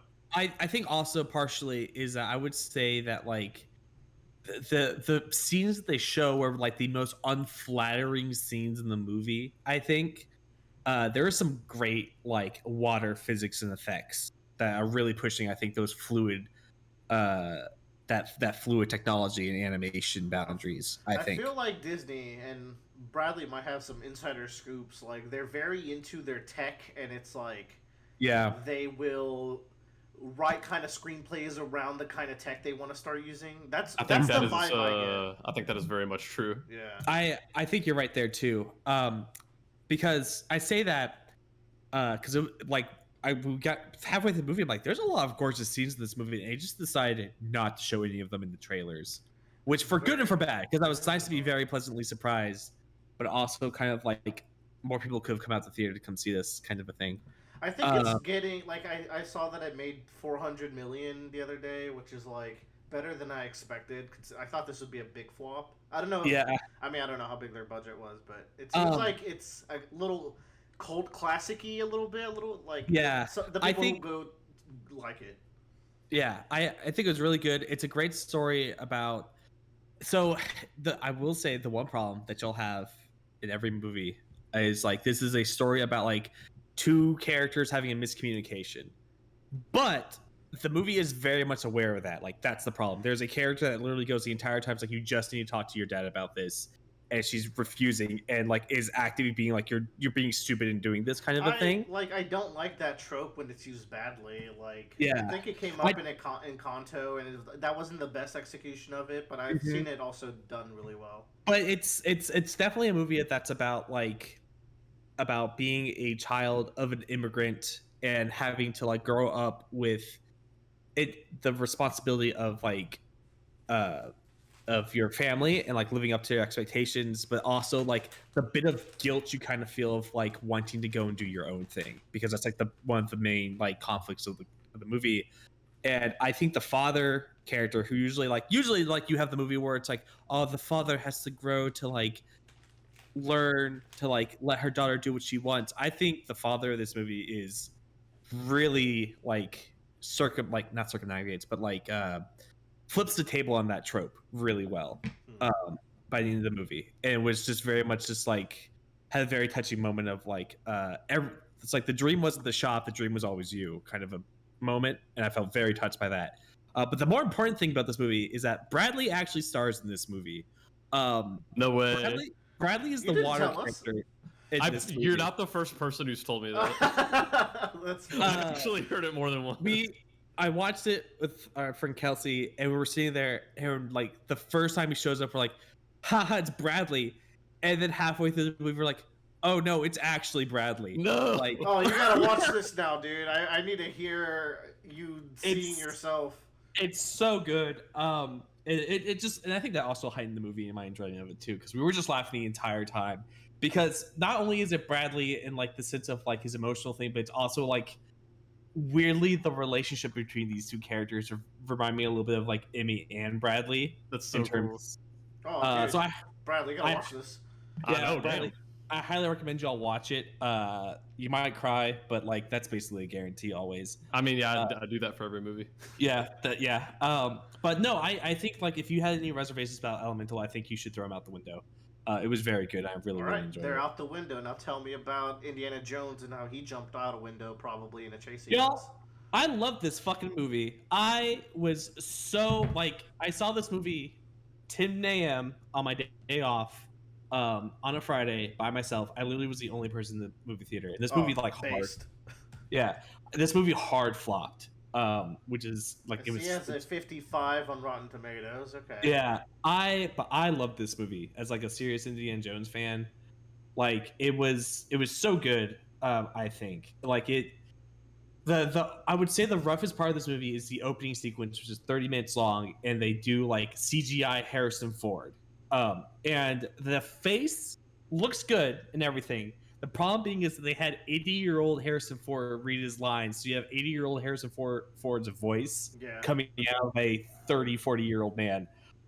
which was very jarring. That being said, I really like the movie, like overall. It's got some great action sequences that go on a little bit too long, but like are very fun, are very reminiscent of Indiana Jones. Like literally, they're playing Mario Kart Double Dash at one point through like the streets of Cairo, which was very very fun.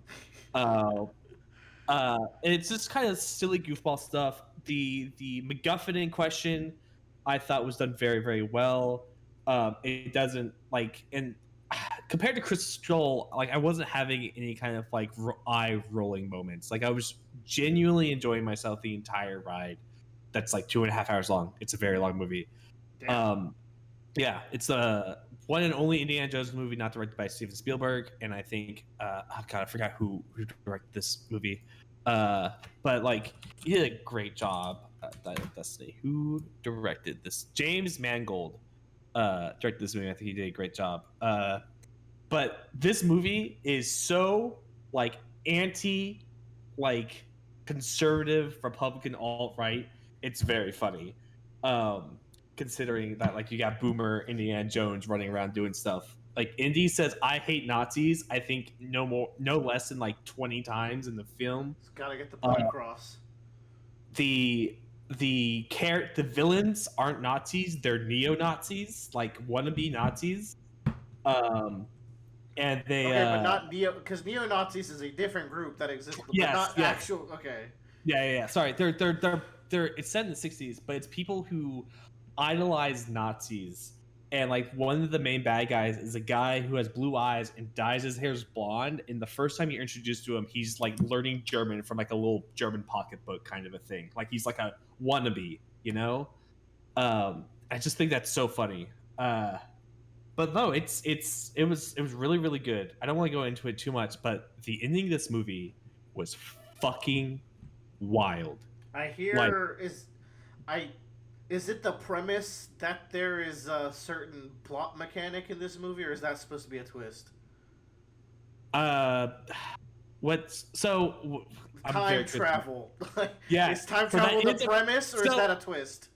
That is like that's pretty much that is a premise. Like they're very much aware. Like if you get this, you'll be able to time travel.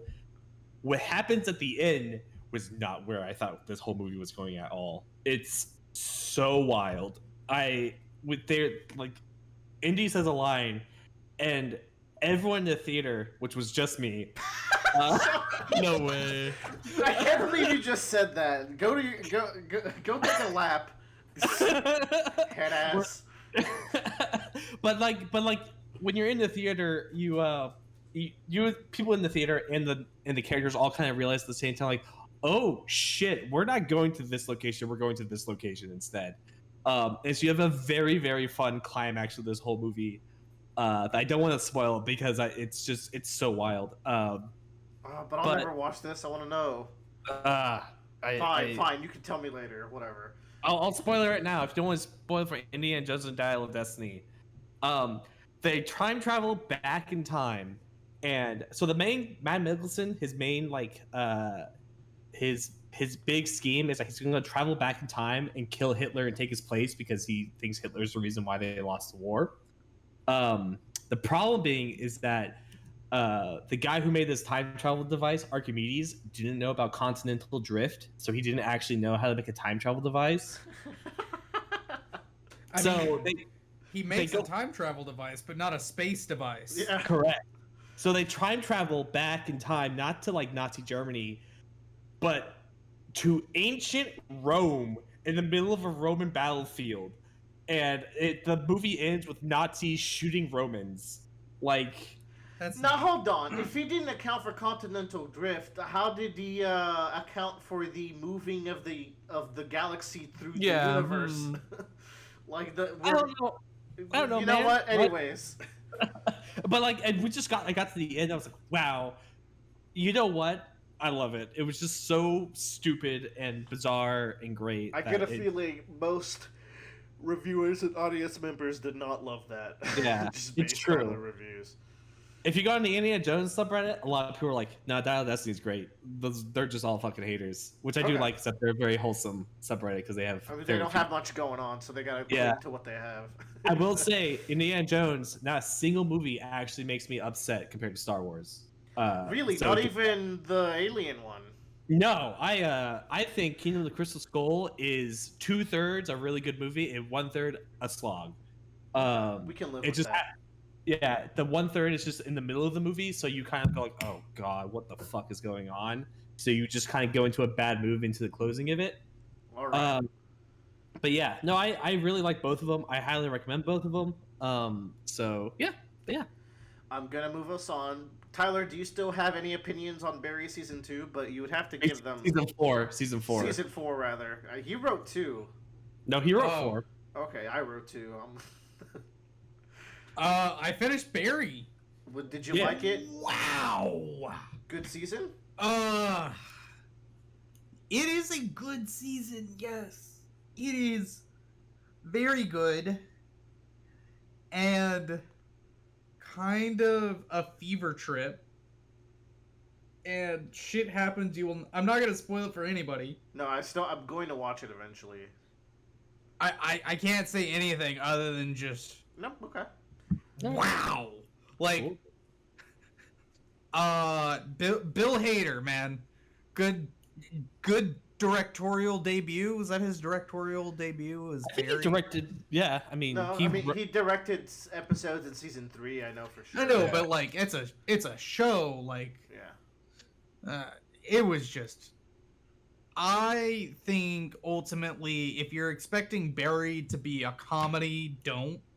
Good. If you're expecting Barry to be a drama, don't. Oh, what? What is Barry? I mean, I guess it's dramatic, but that's It's a like black comedy. that's a thing though. Is it's not a drama? It's dramatic.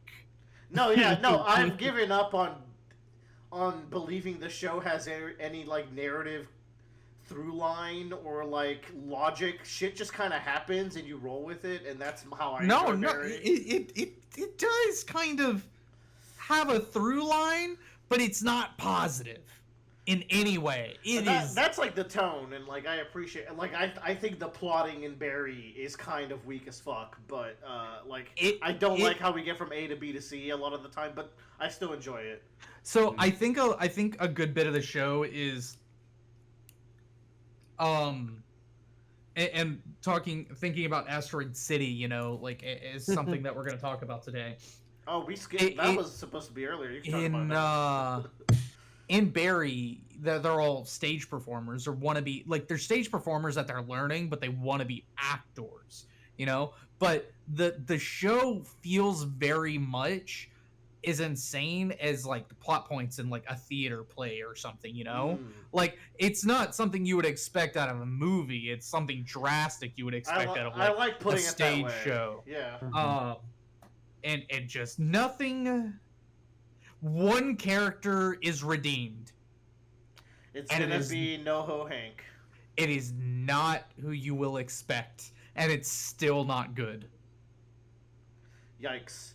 Well, But so like, sorry. Let me say this: one character redeems himself. He is not redeemed. He redeems himself. I wonder what the difference would be. Well, don't tell me, of course. I'm curious. Oh no, but Like the way season 3 ended, it's like we're going to have the most clown shoes plot thread to get us out of this. It's going to be ridiculous. boy, is it fucking bananas! Okay, shit, man. Oh, I still need to. I'm on like the last 2 episodes of Ranking Kings, so I still need to do that before I put on other shows. I think I watched like the first 1 or 2 episodes of Barry like in one day or something. And then I think it was like a weekend. It might not have even been a weekend. I think I watched like 6. Oh, it was. Kelly went out to do something for the night and she wasn't going to be back till late. So I think it was like a Saturday or something. I just sat on the couch for like 7 hours and watched Barry. Nice. Like the entire season in one sitting or something. I fucking loved it. It was my entire weekend. I was like, this is amazing. Now, Wouldn't have spent no regrets. Bradley, you never even watched season 2. I remember you were like the Barry head back in the old days. I mean, I really liked season 1, but I just didn't have the motivation for 2. It was a really good first season, though. Like, I feel like I probably would like watching the rest. It's over now. I feel like you like getting the things when they're done. Yeah. And I'm, you know what? I could agree with that. This is not a show I enjoyed watching week to week. I tried it. I hated it. Yeah, I also agree with that. I didn't like watching it week to week. Yeah, I've never tried it. I don't think. All I know is I really want Bradley to watch season 2, episode 5, my favorite episode. So hey, you're 5 episodes away if you want to check that out sometime. And if you don't like that, then I don't even know who you are no more. Yep. That episode's so good. Willer, there is an episode in season 4. You're either gonna be like, "What the fuck is this?" or "Holy shit, Barry's amazing." Oh, that sounds pretty good. I like the coin flip. I like the idea that I might hate it. That could be cool. 50-50. I win, you lose. I also think you may just be like, "Man, that was great." And then for Joe, just watch it. You're gonna love it. Oh yeah, I'm sure I will. I just have to get around to it. And then we could do Vinland Saga now. You guys get all the cool talks today. I'm jealous. Did you want to talk about Asteroid City while we were talking about Joe movies? We can talk about Asteroid City really quickly, Tyler. Yeah. We kind of talked about it already. I don't know what this is. It's the new Wes Anderson movie.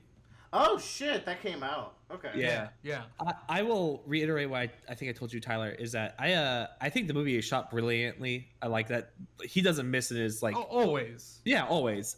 I think this is the one movie where I feel like there's almost an overbloat of heavy hitters in the cast. Like I kind of wish it was a smaller cast just so like more people get chances to shine in some scenes. Like Bryan Cranston's in it, but he's like barely in it. Yeah. And like it feels like a lot of times it's like I'm gonna stick to my main group of people, and then we just have Steve Carell have this one bit that's really funny, but like, it's amazing how he can get away with putting such major actors in such small parts. Yeah, fucking Willem Dafoe. Yeah, like I what's his name again? You just said his name. Willem Dafoe? No, the director. Wes Anderson. I think a Wes Anderson movie is the only movie where you'll see Bill Murray have like a featured acting role. Yeah. Like he has like movie, though? Or not featured. No, like not this one. Grand Budapest Hotel. Yeah. But no, the thing is that I didn't really like Wes Anderson's last movie, which was The French Dispatch. I think this movie I liked more than that. I still think it's a bit too avant-garde for my liking, compared to like Moonrise Kingdom or Grand Budapest, which are my favorites. But I still really liked it. Did you? Because it gets a little meta, but then it gets meta. Yeah, it does. It's really weird. It's weird, and here's what I described it as. I don't know if I went into this amount of detail with you, but I did a lot of theater as a young teenager into like late teens. Yeah. I didn't get the meaning behind a lot of the shows I did. Like, I had to have shit explained to me. I had to read every line and write it out, and like. Once I kept performing the show, like it would get better as I understood it. Because like when you start doing like a read through of a script the first time, you're like, what the fuck is this show about? Like I like, what is this? And then like you go through, you analyze it, and like you actually read it, and you're not just talking your one lines and reading to make sure that you don't get like fucking miss a line, and you're like, oh, okay, like then it starts to make sense. But still, like I had to go to competitions and stuff, and you watch other people perform their shows, and there's like moments in it like where all the actors are on stage and they're all yelling one thing at you, and it's the climax of the show, and I'm like, what the fuck was that about? That was literally like how I felt. I haven't felt that way since I was like in high school. Yeah, that's an interesting perspective that I never thought about. Perspective. That's cool, Tyler. Yes, it's a very good perspective. Now, what's interesting, Tyler, is that I saw a comment on Reddit that I kind of agree with. And you might have to. You gotta enlighten me. We didn't talk this much. Yeah. So there are two segments to this movie. There's the black and white segment and there's the color segment, right? I saw a theory or comment that said, Willard, do you want to watch this movie? I assume you do. I do. I'm gonna go grab some beef jerky and I'll be right back. Okay. There's a comment that I saw that said like the colored section of the movie is actually real life and the black and white is actually made up. So like the idea being is that like I forget what the guy's name is. The main character, his coping mechanism for the death of his wife is thinking this is all a stage play that he's trying to derive meaning from. And so that's why you don't get introduced to the wife until the very end of the movie, where it's like this character that got axed from the play. So it's so like the whole movie being just about like sometimes life just doesn't have a meaning, and neither does this movie, and you just have to roll with it and move on. And I mean, that is how I felt with the movie. It's very much just something you experience of like it reminds me of Super 8, where. It's just something that happens in a small neck of the woods experience that some people shared one summer. Okay. However, I want to say that fucking alien that came down was hilarious. Oh yes. So here's something I enjoyed a lot is I did not see a single fucking trailer for this movie before going into it. I saw ads at Alamo Drafthouse because it's Wes Anderson, and they're like, "We're promoting this lunch kit. Come see Asteroid City." I go, "Okay, yeah, cool, yeah, no, that's good." I watched the one trailer. I think I was like, "That's Wes Anderson. I'll live with it. I don't need to worry about it." I do think it's even better if you. I agree with you. Where it's like the one time where I'm like, you shouldn't look up anything about this movie and just experience it. I will say, you 100% should go see this at Alamo Drafthouse to experience the 30-minute pre-show. Oh yeah, that 30-minute pre-show gives you a lot of context for the weird shit that happens in this movie, because he pulls out so many obscure wild references to old content that it's like he's got references from 1980s French music videos and like this one like playwright from the 18th century, and it's you just don't know about it unless you watch this pre-show. Which major props to Alamo Drafthouse. Like, good experience. This sounds really cool. It dawns on me that as like ostensibly the film bro of the group, I think I've seen one Wes Anderson movie. Is it Grand Budapest? No. Well, no. Is it even Wes? It's the Isle of Dogs. That's Wes Anderson. Yes. Right? That's a good one. That's the only one. We tried to watch Grand Budapest Hotel, but we were all like, we missed the wheel, right? No, we were at Alex's, and we were just like, this is not the right time if you haven't seen the movie. Correct. You should watch all Wes Anderson movies by yourself. We were drilling. Fucking. I remember that. You should watch them all by yourself, Wooler, or at least like with one or two other people. No, they seem like a by yourself kind of thing for me. Yeah, they're by yourself and actually paying attention, not a side content. Exactly. Yeah. Which is why I need to figure out the time, or throw them on the wheel and force people to watch it. Yeah. I recommend Moonrise Kingdom. That's my favorite of his because it's about two kids at a summer camp that run away because they have crushes on each other, and it's about the camp counselors trying to find them and things like that. So it's a good movie. Yeah, but I think all of his movies, with the exception of The French Dispatch, I've really enjoyed. French Dispatch was the only movie where I went, I didn't like that movie. That's about it. Have you seen the Royal Tenenbaums? I have seen the Royal Tenenbaums. I kind of like that movie. Do all of his movies star Jason Schwartzman? He's in most of them. Yeah. Him and I feel like Bill Murray are in a lot of them. Bill Murray and Owen Wilson. And Owen Wilson's in a lot of them. There's also the I don't fucking know. I don't want to think about it too long. Either way, I don't have to watch his movies. I can just wait for the AI-generated Wes Anderson movies to come out. It'll happen sooner than you think. Dude, like, have y'all seen that on like Twitter or TikTok? Yeah, those things are they disgusting. have, and they're shit. They're shit. Actually, go watch a real Wes Anderson movie, and you'll be like, oh yeah, this is like Nothing This like looks it. like you gave somebody an iPhone. Guys, did y'all see this is probably one of the most fucked up things I've seen Disney do so far, which is saying a lot. That they scanned all the background actors in WandaVision so that they can use them unpaid as actors, and I'm guessing the Agatha show. Dude, no. Okay, I'm gonna say some shit because That I is forgot to fucked! say it. I forgot to say it during Quick Talks. Uh-huh. If you haven't seen the newest Black Mirror season, cover your ears. But shit. dude,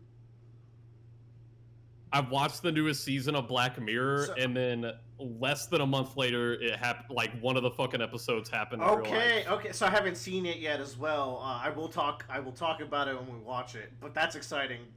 Actually, I shouldn't say exciting. It's horrifying, but it's gonna make for a good episode experience. Jesus, dude, it's super fucked. Anyways, let's keep the Joe Tyler train going because both of you watch Vinland Saga. Read Vinland Saga. Okay. But I've watched half of the first season because I'm gonna rewatch it because I really, really enjoyed Vinland Saga a lot, actually. Go ahead, Tyler. Vinland Saga is done by Wit Studios. Yeah. what studio? Mhm. Wit Studios. Are they the one that do Hunter x Hunter? They're the ones that originally did Attack on Titan before Mappa took over for season 4. So Yeah. the real good shit of Attack on Yeah. Titan. The OGs. Yeah. Okay. Also Ranking of Kings. Oh, and Mappa. It's Mappa. Did season Speaking of 2. Ranking of Kings, I started watching that shit. Oh yeah. dope. Did you cry in the first 2 episodes? Yeah, dude. this show has a way of plucking your heartstrings. Oh yeah. Yeah. There's a reason why I have Ranking of Kings art on my wall. Show is good. So Vinland Saga. I started watching it a while back. I watched like the first 2 or 3 episodes. I was like, yeah, this is a cool premise. Like, I get it. Like, the main kid gets away from like his dad, and he goes on this quest for Yeah. X thing. And don't tell me too much. I know it's a revenge story, and that's the Uh-huh. Okay, yeah. The revenge story starts, and I was like, okay, I see where this is going. So, you know what's interesting, Tyler, is that in the manga, we don't start with his backstory. We start with the episode where they invade the fort with running with the boats on their hands. I watched season 1 like a while back, so I Remember when they were attacking the fort in the fort? Yes. Okay. The opening chapter is them carrying the fucking boats. Wow, that's such a great chapter, and it's so nice Yeah. being so late in the show. Yeah, I think I like that as a better opener, but I kind of see what they were going for with the show with wanting to be more slow burn. One of the main side characters in this show is Leif Erikson, which is fucking awesome. Oh, he's more important later. Oh yeah, no, Leif Erikson is like a main driving force of the world building in this show. Well, yeah. Yeah. But this is the second like historical story anime I've watched. The other being what is it? Golden Kamuy, where it's like historical fiction where it's set in a real point in time about a fake story. Or legends that happened. This show is the definition of let it cook. Yes. Because nothing bad is happening. You're enjoying the experience. You're like, yeah, like I get it. This is good. It's very well animated. The audio is great. Like, what a banger music soundtrack. Known hater of openings and closings out here vouching for these openings and closings of this anime. This is a big deal. This is a big deal.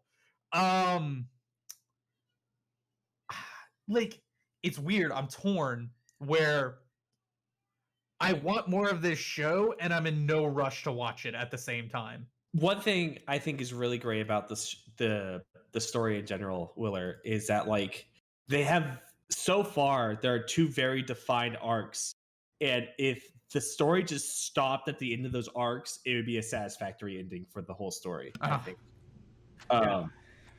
Interesting.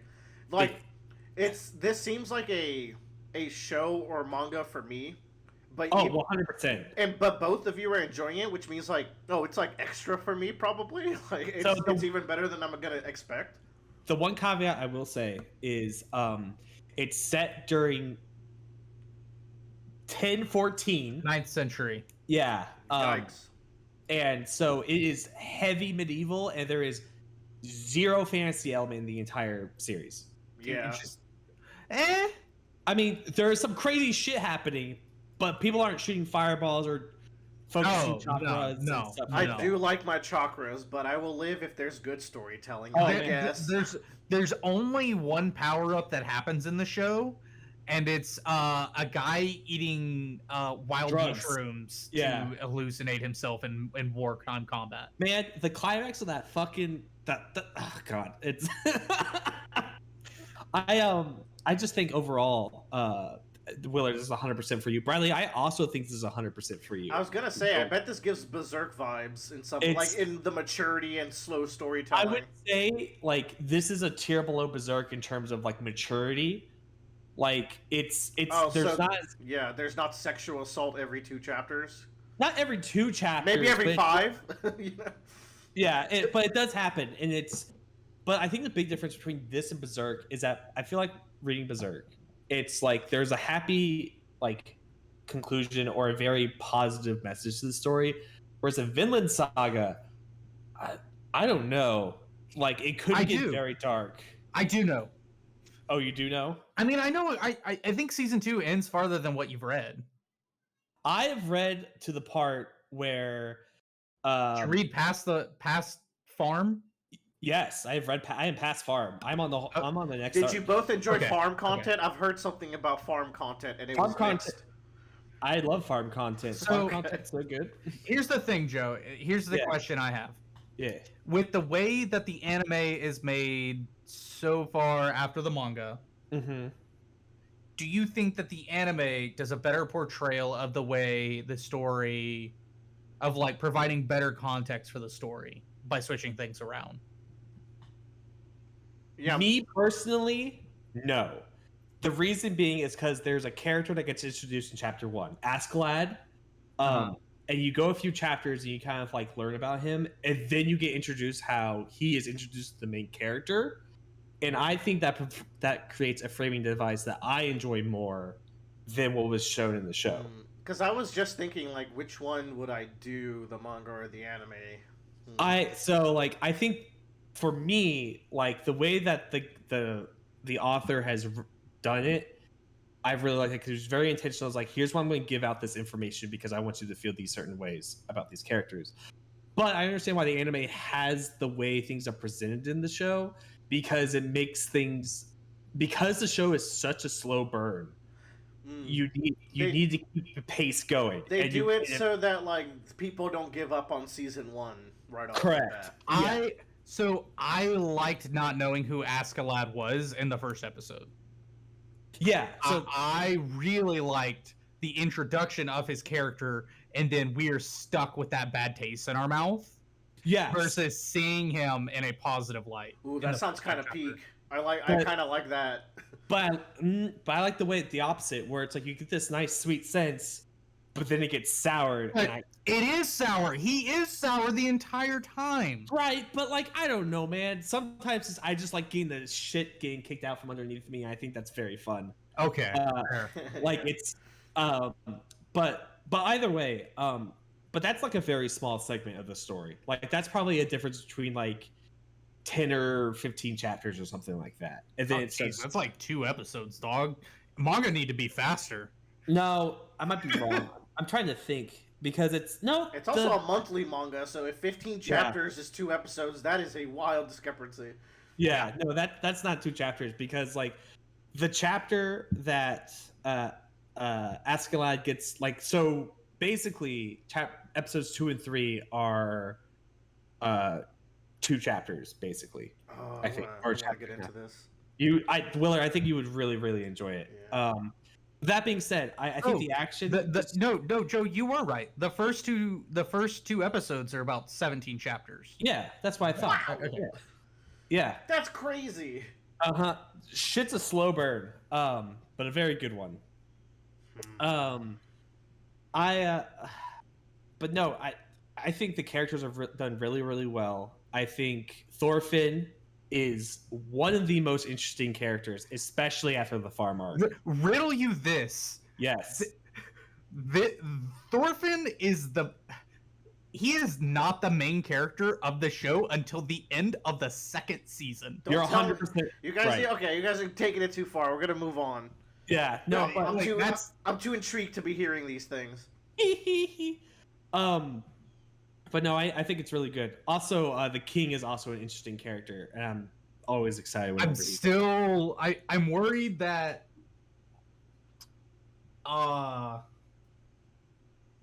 we will not see more of that character. Oh, don't you worry, baby boy. Okay, cool. Cool. Because, like, here's a really cool thing. Yeah. As I'm watching the show, I'm like on Wikipedia, like Googling the history. Oh, of I looked Denmark, up this I looked up this guy too. I was like, holy shit. and I'm like, Whoa, what is that? And I was like, yo, that was a real event, like speech he did, and that's why they made such a big deal about it in the anime. Like, that's really cool. Yeah. Anyways, Vinland Saga, top tier show / series. Top fucking tier. If I think you would. If I end up loving this, I'm going to bully Bradley into reading it too, and then that's on YouTube for getting me interested. It's always been on my radar. Yeah, I highly recommend it. Bradley, I think it touches a lot of the same themes you get from Berserk, which I think you would really, really like. That's the thing. Often, whenever people are like, "I just caught up on Berserk. What do I read next?" People are usually like, oh, "Vinland Saga." Yeah. Joe, are you caught up, or did you take a break and wanted to do anime? No, I read the manga and put the anime on the background as You're read. like double featuring, gotcha. Yes, because there is some incredible action sequences, so I do want to see them animated.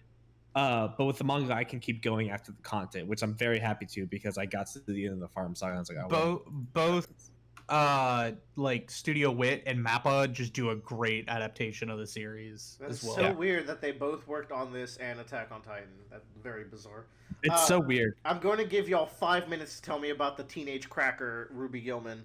Dude, That's all, this Tyler. movie, I'm not kidding. Until I saw it on our docket, I thought this movie was called My Life as a Teenage Kraken. Well, I'm sure that was the working name in the studio. Yeah. Man, so this is the first Kelly movie Kelly worked on out of college. She didn't think it was ever gonna come out, so it was cool to see. Wow, that's crazy. That that's just cool. shows you what the Marvel machine is like, where they're just pumping shit out in Kelly's. This is hand. DreamWorks. Yeah. This is DreamWorks. I know, but I'm saying that when the thing she worked on at DreamWorks I just see, I came see. out. Like, Yeah, they must have been working on this for way longer than some of that other stuff. Yeah. So this movie is half a good movie, half a bad movie. And it's exactly, the first half is really good and the last half is really bad, because the last half is kind of like a montage. Ooh. And the first half was just very entertaining. I'm gonna hazard to say the first half is teenage hijinks, and the second No. half is Kraken lore and fighting. Yeah, like that's it. It's like stuff she just deals with. Like, they introduce a fun like dynamic between The mermaid like, character. yeah, so like the mermaid, like you would think like y'all aren't gonna care about if I spoil this movie, right? Spoilers Nah. for Ruby Gilman. Even if I watch it, I don't care. Yeah. it'll be fine. So like at the very beginning, she's like, "Oh, it's like the high school dance, and it has light, like turning red vibes, essentially." Which is like when they were, I remember like this movie when I was first heard about it. It's like, oh, like they're scared it's gonna be compared to Luca, but then like Turning Red came out, and it's like that kind of fucked everything up, to be honest. Man, they got 1-2 punched. Yeah, really, like, but it still found its own niche vibe. Like, they were really doing good about like not being Turning Red, and it still kind of does, but it's also like the same exact message as Turning Red a little bit. Like the first half of the story really finds the unique teenage hijinks, and the setting is neat. It's not like mid-90s. It's like, what kind of technology do they have in this current age? Like, there's like live streaming is a thing and blah blah blah.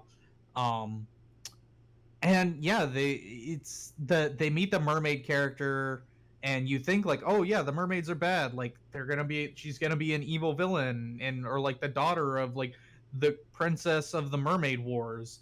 And it's like kind of portrayed that she is the daughter of the queen of mermaids that died, and she wants to like end the feud and reunite them. um but like her mom is dead, and like so she wants to bridge the gap between mermaids and krakens, and she needs Ruby's help to do that. But then it ends up being like the mermaid was actually the evil queen all along, because mermaids are like immortal or something, and they never age. I think this is one of the harshest trailer shows every scene kind of trailers I've seen. And that's because half the movie's a montage, so they can show so much of the montage segments. Yeah. I really enjoy the first half, and the latter half is just like, yeah, you kind of it really seemed like they lost their footing, and I think the movie was a really long time coming out, or like in the works. Seems like they had production issues. Yeah, so like when something is worked on for so long, you just kind of lose your initial thought process behind it. The vision fades a little bit, maybe. Yeah. I wouldn't dissuade anybody from watching this. It's probably on par with like what's that Danny DeVito movie where he speaks for the trees? The Lorax? The Lorax? Yeah. How bad can I be? Now hold on. The Lorax has some peak fiction moments in it, so you can't just compare Dude, it. I watched that movie song, man. You know the one. It was entertaining, but it really falls off the latter half. Okay. Damn. Really strong opening. That isn't to say that there are some good jokes in this movie. It did make me genuinely laugh. But like when this movie started being worked on, Puss in Boots came out in between this movie's beginning and end. Get fucked. So like that's a hard thing for DreamWorks to like deal with. Up to. Yeah, so this movie just like had to get thrown out into the world so that they can move on to new Shrek universe content, probably, or something. Yeah, that probably completely changed their inner workings. Everything does. So like this movie didn't receive the most love. It was very unfortunate happenstance, but it got to come out anyway. Yeah. So that's Ruby Gilman at exactly 5 minutes. Very good job, Tyler. Joe, I downloaded Exoprimal. I did the tutorial. I've skipped every cutscene. What's going on? What is this game about? I need y'all to give me some room here. Okay. Should I step away if I don't want spoilers? Yeah, because I kind of have to talk about this game. Okay, you should leave. I'm gonna from the start. The spoilers are at the start. Okay. No, I'm gonna just start with everything. This is the most underrated game of 2023. Whoa. This game, like, and I can totally 100% see why. Like, you look on the surface, dumb exosuit action game shooting dinosaurs. Yeah. That's a really dumb premise. Bradley, do you even know what this game is? Because it seems like something that wouldn't enter your loop. Yeah. I haven't heard much about it. Okay. So the game premise is you basically pilot an Iron Man-esque suit, and there are dinosaurs, and you just kill dinosaurs, and that's the game. You kill dinosaurs. That's like basically the marketing premise. On top of that, they have a season pass, and they have purchasable things, and all the money makers, all the money stuff. Like you can unlock exosuits earlier. In the first 5 hours of this game, you are basically playing the same 2 or 3 missions over and over and over again. And I say that because I experienced that. Like, I bought the game, I played it for like 4 hours. I was like, oh god, is this all this game is? Nothing is happening. Like, this is so dull. I'll say that I enjoyed the mission I did. I played as the guy who drops a lot of bombs. Barrage. Yeah. Fun. It's like playing a Muso. You turn off your brain, but like it's a little harder because like you can lose potentially for your team. So. And I like that. But like the point is, even like in the Muso game, like if we're playing Pirate Warriors, like every mission has like, oh, I gotta fight Whitebeard. Oh, I gotta fight Kaido. There's the hype, like, yeah. There's some variety. Whereas like the first like 5 hours of the game, there's almost like no variety to what you're fighting. Pterodactyl. Yeah. Summoning raptors. Yeah, even I can already tell that's a meme just from Yeah. the one mission. I'm like, yeah, that's gonna be a meme. So played it for 4.5 hours, and I went off, I think, to go play One Piece trading card game, and then I sat down. I was like, and before I was like, you know what? I'll play one more mission, and I'll see where that goes. That mission was the Magnum mission, which is why I asked you about. Oh, okay. Still not And there. and I was like, oh, okay, the game actually started now. This game is so fucking fun, and it's the most video game that's ever been video gamed. Like, it is just pure concentrated, like, self-aware of, like, you're here to be in this mech suit to kill monsters. I'm gonna let you do that, and I'm not gonna make it be a. It's gonna be somewhat mindless because you're just killing raptors, but at the same time, I'm gonna throw in some team dynamics in there too. That's gonna make you want to be engaged with what's happening. And it's just so good, and it's just so hard to talk about this game without actually like having you play the game, because you get into these situations where like you can really feel what it's like when you don't have certain exosuits on your team. For example, like there's Roadblock, who's like the 1v1 like tank. Like they specialize in like taunting the like big dinosaurs and kind of just like keeping them occupied, but they struggle against like swarms because they can just go around the shield. So if you're doing a heavy swarm mission, you're a little bit like you're struggling a little bit more, which I think is very cool, and I like feeling that. But like it's hard to describe, but like they use the dinosaurs in such ways that like they all have their own interesting mechanics. Like the Carnotaurus is like your basic beat 'em up guy, but then you fight a Triceratops who doesn't take any damage from the front, so you have to shoot him to the side. But this motherfucker's a bull and will just charge straight into you and throw you across the map or off the map. And he knows, like, and they have like that Monster Hunter sense of like where to throw you, kind of a situation. And then so like you're like, okay, gotta go to the side, and then you end up fighting the Ankylosaurus, which is fully armored. So you have to use barrages like mines to like do damage underneath of it to eventually like pop it over like a turtle. How so would you do it outside of that? You can. Some other suits have like stun moves, like the Zephyr has like a shoulder bash that counts as like doing enough. If you do that enough times with some other effects, that can eventually flip them over as well. Kind of like Monster Hunter with the stunning effects, you know. Yeah, like, you build it up as a team.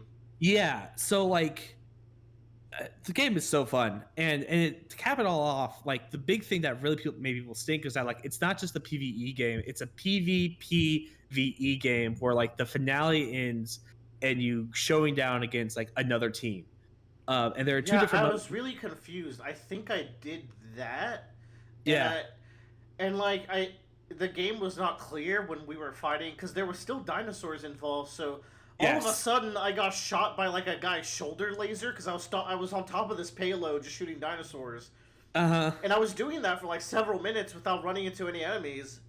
And then all of a sudden I'm getting sniped. I was like, oh, I guess I'm fighting people now. So the way it will work is that like basically you have like if you know how there's like a little gauge, there's a little bar at the top that tells you how many missions you have until you get to the center. Oh, sure, I've noticed that. Yeah. Okay, yeah. So basically at the top of the screen, it shows you how many missions you'll get until you get to like the center of the screen, which is like on the left-hand side will be your team and how many missions they've completed, and the right-hand time is the other team and how many missions they've completed. And so you're trying to move through them as quickly as you can. If you get through them quicker than the enemy team, you get to start the last segment of the game where both teams are on the same map sooner than the enemy team. And so you're kind of rushing to get to this final mission. And once you get to that final mission, y'all can fight each other potentially. And a lot of people didn't like that concept. I think the PvP in this game is really fun. If I'm being honest, I've really enjoyed it. Like I prefer the PvP matches over any of the like PvE matches. Really? It gives me, like, once you get to that point, I'm sure the game starts feeling like an Overwatch hero shooter. Yeah, it does. But, like, it doesn't feel like... Whereas in, like, Overwatch, where it feels like it's a grind sometimes during those PvP sections, because you'd be like, oh, God, we're still at, like, Section 1. Whereas, like, in this game, like, those segments don't go until the very end, which is, like, the high-octane, like, oh, my God, we gotta rush and finish the game before they do, or, like, we have to score more points than they do. Like, you only get, like... the exciting like big team fights that happen rather than this long drawn out battle with the enemy team, which I really really like because those are my favorite parts of those like team based shooters. Mm-hmm.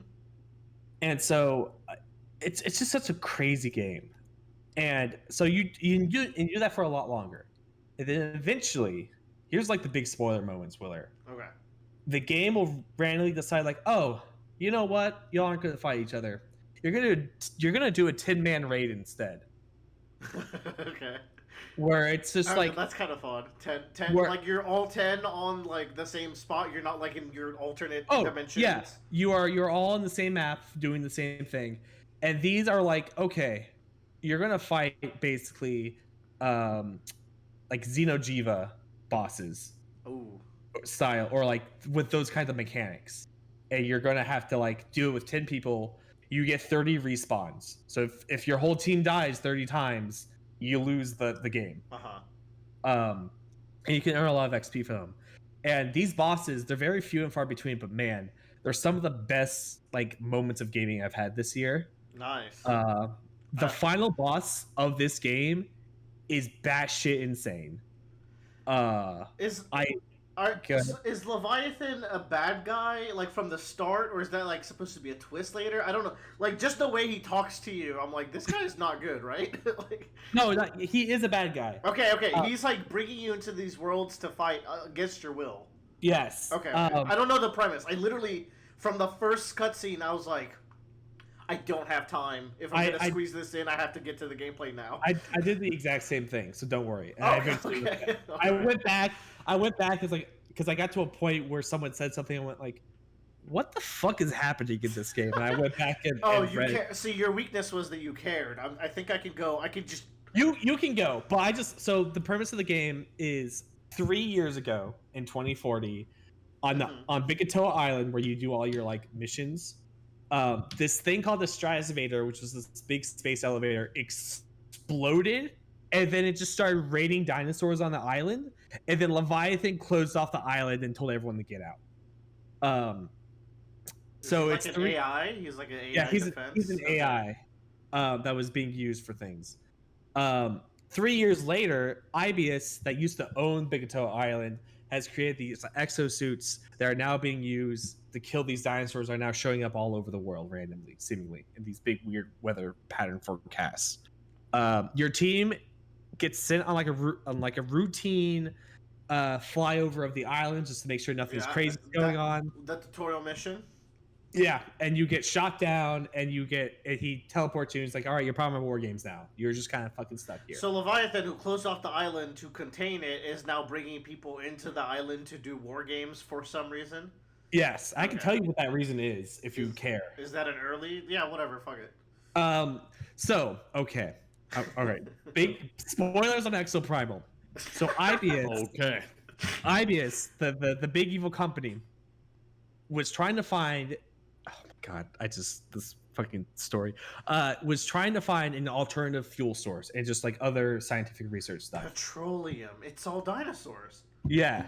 So when they were like, Bikatoa Island has a lot of fossils on it, so they were trying to like doing fossil fuel research and yada yada yada. They eventually uncovered an exosuit that was 1 million years old, like back from the Cretaceous era. Oh shit! Void century.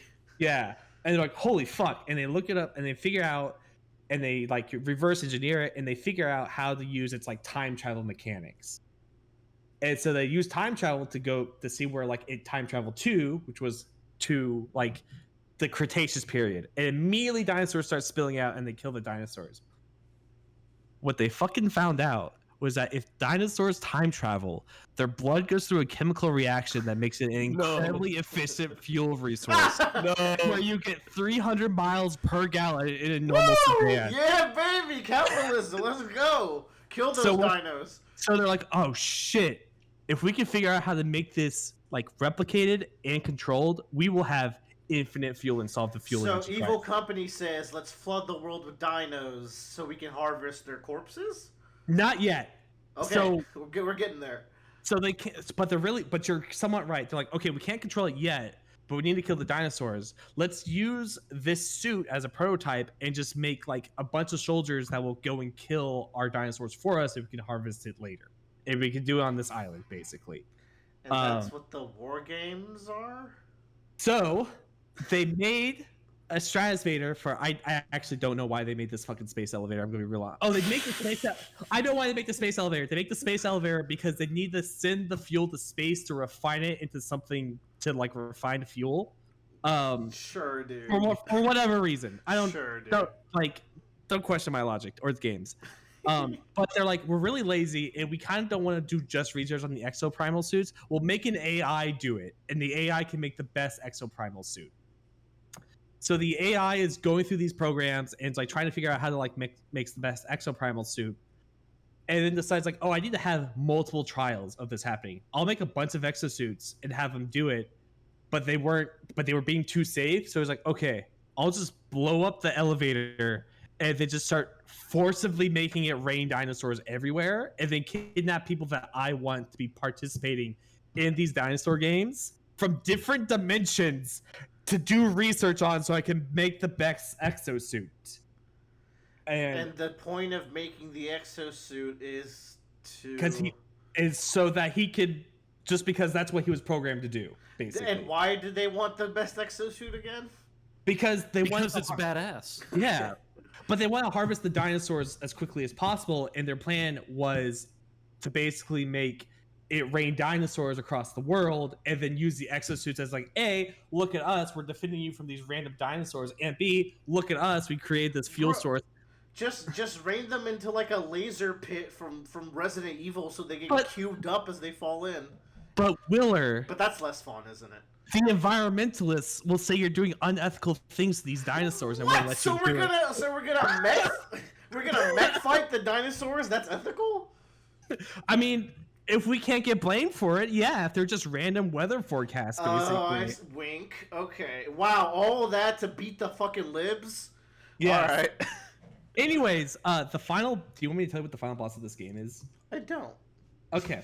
But anyways, that being said, that story is fucking wild. And I laughed the entire time of this game with that. As soon as I saw the dinosaurs, when they travel through time, become fuel efficient, I went, what? That's great. That's fantastic. But no, I just, like, I can't overstate this enough. I have been summoned. Like, you have to get past that first 5 hours of the game, and then, like, you start doing just some of the most fun, like, Muso-esque, but also, like, really engaging, like, team fight missions that, like, I've just had a blast with. And, like, I just sit there, I'm like, yeah, I'm having a good time. I'm video gaming. Hope I can find some extra time to play it. Yeah. I tracked the Steam stats, and this sat at a mixed like 65% approval or like positive rating on Steam, and it's now gone up to 80%. And so people have really been digging the game. Yeah. Willer, I got news for you. What? Gen Con is happening this week. Correct. What is And that? Joe? Board game E3. Okay. Big board game convention. But at this board game convention, they had a One Piece tournament consisting of somewhere between 800 to 1,000 people because it was 9 rounds. Oh, I think I saw a little post about just Gen Con, yeah. A Doflamingo deck took first place, 9-0. Oh, you can't, like, I know Doflamingo's viable. He's good. He's good. I gotta balance him with Katakuri, and Katakuri is like, I know how to pilot Doflamingo. Katakuri is a little harder for me still, so I'm still working it out. I got the deck list for you. I'll send it over your way. Actually, I'm curious. Those are my 2 main decks, though. He's playing 4 9-drop Mihawks. I don't like. They die in hand versus Zoro. Anyways, guys, I have completed a life achievement that all people should go through at some point of their journey through this planet. You went to the gynecologist. Just like that's a can't believe that's a Barbie. I can't believe that's a Barbie spoiler, but it is. The man butt doctor.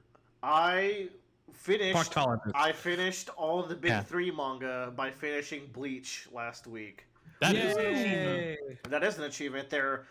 Do y'all know how long Naruto and Bleach are by any chance? That's 100 gamers for. 770 episodes. So Naruto 700 chapters. Read that as a teenager.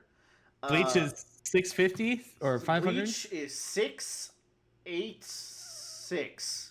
Okay. So I was surprised. I thought Bleach was in the 500s. Nope, there's a lot of fucking Bleach out there. But Yeah. I'm really happy to report, actually, that the big three were called the big three for a reason, because Bleach is actually good. Despite what that song that Tyler always sings says. Bleach is a terrible show. So, like, I came into it knowing a lot of spoilers because I was like, I'm never going to read Bleach. So, like, and, like, I was doing One Piece and Naruto as Bleach was ending, and I had, like, my own corner, and I would look across the lake, and it was on fucking fire, because everyone hated the last arc of Bleach as it was released weekly. So it's like, oh god, that looks bad for them, as I'm not having a great time with the Naruto final arc around the same time as well. So it's like, messy situation there. But yeah, like, the way I describe Bleach, and I think for one of you in particular, you'll immediately get the vibe. Bleach is mature, better explained Kingdom Hearts.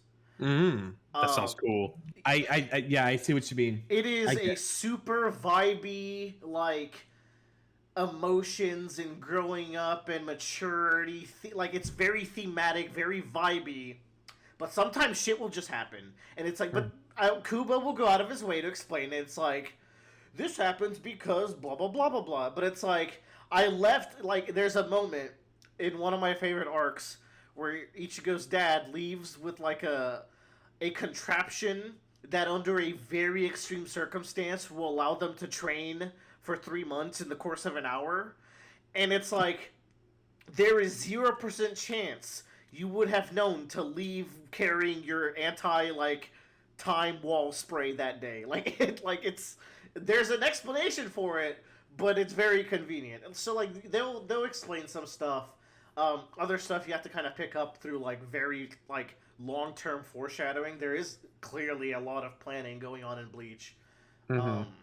It's like the story is fairly simple, but it's very engaging in that simplicity. There are 5 major Bleach arcs. I will go through how I felt about them. Okay. You have the Substitute Shinigami arc, which I think, like, if you've ever watched Bleach, you've probably watched an episode of this arc, where it's like they're just doing kind of Monster of the Weeky mini arcs as they're introducing the World of Hollows and Soul Reapers and stuff, and you're getting introduced to the main cast. I really liked it. I gave it a light 4 stars out of 5. And then you go into the Soul Society arc, which is the well-touted, like, this is the arc where Bleach peaked and fell off at the second arc. It's quite the long arc. It introduces a ton of pivotal characters for the rest of the series, and I really enjoyed it. I light 4.5. Then there's the Arrancar arc. It's got some weird, messy bits, but some of the peakest, like, life-changing shit. This arc rules. I thought nothing could peak it. There's a character in a fight. There's a character called Ukiura, and he's one of Ichigo's main fights that arc. That fight's ending kind of tore me into pieces. Really good stuff, and it also focuses on the character of Orihime, who is like one of Ichigo's human friends who didn't get a lot of focus up until that point. It was really good. And then, like, that was about all that I knew about Bleach definitively, like, because I watched some episodes of Soul Society. I knew some of the characters, like, I know who Aizen is. Like, if you've heard about Bleach, you probably know who Aizen is. You probably know some of the captains and stuff that shows up, some of the Arrancar enemies that show up. So then you hit the Fullbringer arc, or it's called the Lost Agent arc. This is a weird one. I don't know if y'all care about Bleach spoilers at all, but it is at a point of the story where Ichigo loses his powers at the end of Arrancar arc, and he kind of, like, goes through this arc of getting them back. And it's a really good arc for him as a character, as you, like, see his life after not being able to do Soul Reaper stuff. Like, he's a character who very much wants the power to kind of change fate and take kind of some stuff into his own hands, because he's always been a person who could see spirits, but he can't do anything about them. It's like he sees a spirit in the corner of the street, and then he will say hi to it and communicate with it and like be nice to the spirit, and come back a few days and that spirit's gone, and it's like, oh, he was either probably escorted to the afterlife or died. Like, he got eaten by a hollow, and there's nothing you could do about it. Like, it's just a dude in the corner waiting for his fate forever until it happens. So, like, there's a really good thematic with Ichigo and, like, getting power and be able to, like, take stuff into his own hands. So that arc is cool because of that. But the arc was so disappointing. Like, you could tell it was rushed. The main villain, like, motivation was very undercooked. They introduced a bunch of interesting characters that they don't do much with, and it's ostensibly Chad's arc. You probably know who Chad is. Chad. He's got the. He's a long arm man from One Piece. He's a Mexican Japanese man who is incredible in the beginning of Bleach. The biggest thing I will tell to anyone getting into Bleach: don't make the mistake I made. Put 0 stocks in Chad. I'm telling you to not care. If you don't care about Chad, you will be less hurt by the end. That's all I'll say. Because Kubo does not like this character, and he gets fuck all after the Soul Society arc. It's very upsetting. He gets the like weird... in his arc nothing happens, but he gets the weird Piccolo effect where, like, yeah, cool, strong, and then gets immediately beaten up by something to, like, showcase. Exactly. He was like, he showcases how strong people are, but also he, like, stops getting very good character moments. And here's the thing, like, Bleach is made up of a lot of combat. Like, I would say a little bit too much combat as a weakness of the series. But when Kubo gets down, he's like, I'm going to tell you an emotional story about a character or show you an emotional scene with character development. He is so good at it. Like, that's why, like, he's got that Kingdom Heart twang where it's like, how we got here is so weird, but it's hitting so hard because it just brings some emotion out of the scene. He's really good at it. Also, his art is incredible. No one does black and white like Tite Kubo. Like, he's so good. He's a master of inking. Yes, for sure. It's 100%. And then you hit the final arc, which is currently finally getting its anime. So that was like a good inspiration to, like, get going with Bleach and finish it. It is called the 1,000-Year Blood War, which is one of the raddest arc names of all time. This arc was very hated weekly. I could tell just from the distance, like, people did not like this arc. It ended up feel the flames. So if I give Soul Society a low, like a light 4.5, I would give Arrancar a high 4.5 for its peaks. I would give 1,000-Year Blood War the same rating as the Arrancar arc. It's my favorite arc, surprisingly. I'm glad I came out enjoying it. It was really good. I got on Discord and, like, I know, like, some people that like know Bleach, so they kind of filled me in on, like, what was going on around that time. And it seems like Kubo was getting rushed by Jump, and he was going through a lot of health issues.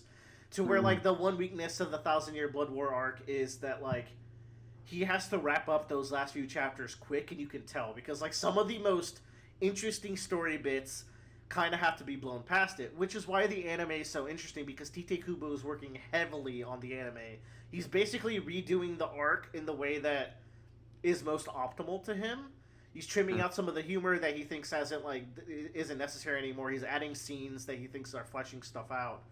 So I will be trying to follow the anime as well to see what it was, but I still fully recommend, like, the manga version was my favorite arc. So all to say, really good series. Very much enjoyed it. I would still put One Piece and Naruto quite like a solid bit ahead of it. I've also been rereading Naruto, and y'all, Naruto is kind of built different. That first part, like the first half. It's not even a half. Like, it ends in chapter 300. Dude, when I was reading Naruto, I thought it was kind of the fucking shit, and I didn't read it. I didn't start reading it till college. Dude, it's better than... Yeah, that's the thing. It's better than you think it is. Even, like, on a reread, Naruto is going crazy hard right now. I'm almost done with part 1. I'm in the Sasuke retrieval. I do think, Bradley, I remember good stuff in post-time skip Naruto. I do also remember Like, it's all good arcs, but the war arc is really messy, which is where, like, I think some of my negative feelings towards Naruto came. But, like, I'm really looking forward to this reread. Anyways, Bleach is very good. Too many fights. I will also say it has a problem of, like, it introduces all these cool characters in the Soul Society, and they're gonna, like, they're villains, and they're gonna become our allies. But we're only going to really give a lot of content to, like, 8 of them. And I get really annoyed when it's like, oh, we could do something with the other character. Nope. Time for the 7th Toshiro fight. That's the ice guy that Japan loves. Or the 8th Kenpachi fight, the eye patch guy. And it's like, can we, like, focus on one of the other side characters a little bit? They're pretty interesting. It's just a lot of love. And then Chad gets nothing. Renji basically replaces Chad as Ichigo's bro. I like Renji, but it's great. But my favorite characters were probably, like, among, like, the popular ones. Rukia in the main group is my favorite of that bunch. And my favorite character overall, Joe, I don't know if you remember this, but there's a captain in the Soul Society arc that is, like, really lazy and sleepy, and he's got, like, a women's robe on top of him. And he's got, like, a straw hat. If I showed you a picture, you'd probably remember him from the time that you watched it. His name is That sounds familiar. Shunsui. He ends up being my favorite by the end, which is great, because growing up, I would look at Bleach, and I was like, 2 of those characters look so good. And they were both some of the best characters in the show, so I was happy that they lived up to the hype. So yeah, I am Big 3 certified. I got a certificate. It's like a 2-year college kind of certificate. It gets me new job opportunities now that I didn't have before. So yeah, really good stuff. I can't wait to become Big 3 certified in anime. You should watch the Bleach anime. You might like it. The music in the Bleach anime fucking goes. So here's the thing, Willer. Here's the thing. Okay, you ready for this? You ready for the thing? Plot twist. I got asked the other day, what's better, One Piece or Naruto? I said, I'll have to think about that. I gotta get back to you. I found it to be interesting that I was like, I've never been asked that. I feel like not too long ago it would have been Naruto easily for you. And here's the thing. I think that's good. I separated it into 2 different categories. I said Naruto has way better fighting than One Piece. Yeah. But One Piece has a way better story and way better characters. I will give you the story. I think Naruto characters are really good. But there's a gap. You sure about that?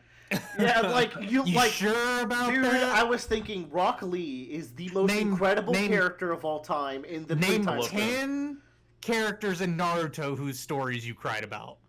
Well, I don't cry in One Piece very much either, but Naruto is like S+ tier protagonist. I love him actually. Oh yeah. I'm just laughing because Will was talking about how great Rock Lee was. The reason I tried out Naruto in college is because my cousin was like, Bradley, there's a character in Naruto you would like, and his name is Rock Lee. And I was like, all right, let's see it. And then I tried it, and I was like, he was right. I bring up Rock Lee. Like, Rock Lee and Neji are so good in the pre-time skip. And then as I'm reading, and I'm like, oh my god, they get fucking nothing. And I felt this dread. Like, it's insane, the gap. And, like, we focus on other characters like Killer Bee and like Sai. I like Bee, but like Sai and Yamamoto or Yamato or whoever, they're fine. They're not fucking Rock Lee and Neji. That's Neji gets the highest anime honor though. He does. Okay, but undeserved. Like, that was the most unnecessary scene. We don't have to say what it is, but I know what you're talking about. It is so unnecessary. I'm looking at like a Naruto most favorite characters poll at number 7. And I don't know what this is from. It's just like, oh yeah, these are our favorite Naruto characters on Gamer Rant, you know? Oh. I mean, it's got like hundreds of thousands of votes. Okay, it's at least people voted. Okay. Yeah, no, it's like well over like 2 million votes. Then the number 7 character is Sakumo Haruke, Kakashi's dad, who only appears in fever dream hallucinogenic near-death experiences. Maybe he's in a spin-off manga. By the way, Kakashi is so good. Gaara, at least Gaara in the post-time skip is still good. He kept it. Oh, dude, no, Naruto's fucking great. I'm really excited to be rereading it too. Oh, big three. I'm I just. should reread Naruto. It's Joe. Remember when you started, then you just stopped out of nowhere? Like it's. Yeah, I forget why I stopped. I will say Naruto does like mature human emotions more than One Piece because One Piece is very fantastical. So Yeah. that's like where it really combats. I think One Piece has the better story, obviously the better world. Yeah, But yeah, it's but that isn't to say Naruto isn't better in One Piece in yeah. ways. I was. This is a big reason why we need to redo our anime list because back then I had only gone through Naruto once. I was like, yeah, that's a B tier. Naruto is not B tier. Dude, talking about emotions in One Piece though, and I think we've even said it, and I've seen the opinion a million times online. The way Oda draws people crying is just my favorite. Oda made me cry over a boat. Yeah. I recently saw like at the end of Dressrosa, Kairos like jumps like he hops away to like a corner. He's just like everyone, the whole city is crying like Lucy saved everyone, and there's this panel of like it's half the toy soldier face being emotionless because he can't, and then half Kairos face in the biggest manly cry like snot coming out of his nose. I'm like, oh, that's just. It just doesn't get better than that. I love those crying faces so much. Peak fiction. So, we talked about mature Bleach. Let's talk about immature Bleach real quick. Bradley, you finished Kingdom Hearts Dream Drop Distance Replay, and you've been playing a lot of 3. And I love getting your updates on the summer of Kingdom Hearts that's going on strong still. That's the thing. This is kind of my year of, I don't know. I don't remember when I started playing 1. Maybe it's summer or maybe it's year of Kingdom Hearts, but we were talking about it before the podcast. I've played probably 175, maybe 200 hours of Kingdom Hearts this year. I'm replaying through the series. Holy shit, it is so good. Loving it more than I ever had because most of these games I started and I rushed through the whole thing in like 20 hours and I'm like, that was fun. I love the Kingdom Hearts story. And in each of these games, I've experienced things that I didn't even know was there the last few times. That's the thing, and some of that might be Final Mix content that I don't know if you play the Final Mix versions, but also like the game's systems have a lot going on that you just overlook, like even little things. And so yeah. So yeah. No, sorry, I'm still eating my crunchy tacos. What? Put the taco away. Also, it's been over an hour. You fucking Three freak. hours. No, dude, we made a lot. So here's the thing. Dream Drop Distance. I skipped Birth by Sleep, right? I just watched the movie for it. And I'm kind of glad I did. I played the first like hour or two of it, and I was like, do I really want to play through this? And I ended up just watching the movie. Dream Drop Distance, I was kind of in the same camp. I was like, do I watch the movie or do I really play it? I'm actually really glad I played it. I remember really enjoying it the first time, and I actually really enjoyed it the second time. Now, the downsides are that, man, enemies can make you flinch in Dream Drop Distance. You cannot make them flinch. Oh no, that's not part of the video game. Unless it's one of the abilities that takes up like 3 slots, you are not going to make even normal enemies flinch. Yeah, and it's a problem also in Birth by Sleep. Birth by Sleep, I think, is favored over Dream Drop in the fan base. I think you like Dream Drop more than me now. Maybe I need to replay it. Dude, I think I just like the dream creatures more than most people do. Yeah. Though, after I finished playing Dream Drop, there's many games you play to train these things, and La, the same La, and this la, yeah. la, la, la. the Oh. same song plays in every single one of the like 5 mini games. La, la, And- la, la, la, la. Yeah, you know it, dude. Yeah. Oh my god, it's I was there. hearing it in my dreams. I was hearing it at work. La la la la la. Like holy shit! And here's the thing, I had Oh the my goal God. of in each of these Kingdom Hearts games, I'm trying to do everything, and I was like, I want to get every single dream creature to the max level. Oh wow. Which meant I heard that song. There was one weekend where I was like, I'm gonna just grind them out. And I think my file had like 45 hours on it. At least 10 of those hours, I was hearing that song. Yeah, no, that song is Abyss Fiction. Like, That being said, I thought it was really fucking cool. Because like Sora gets his like own little limit breaks with the different dream creatures depending on which ones you have. Like I really like the Frog Knight. because then you dash around at light he's speed great, and slash yeah. people. And he's also just cool. And I really like you can kind of like make different builds depending on what dream creatures you have. Like, oh, if I equip these two, I'll have these stats and these sub abilities. So like I can go for a fire build, or I can go for just like a all Keyblade strength attack build. That is cool. It's actually really fun making builds. If you limit yourself to like one balloon or no balloons, you can actually play the game. So that's kind of neat. Yeah, and like Riku doesn't get stale either, because like, I don't know, his instead of the little limit break kind of things that Sora has, Riku gets like new movesets. Yeah. He transforms, Which is kind of I prefer Sora's because nothing flinches, right? You get on that surfboard and you start hitting the enemy, and then you just will always get knocked out of it. Like, I know, like the surfboard is so cool, but then you get flinched out of it. The plot of Dream Drop Distance was actually pretty fucking cool, and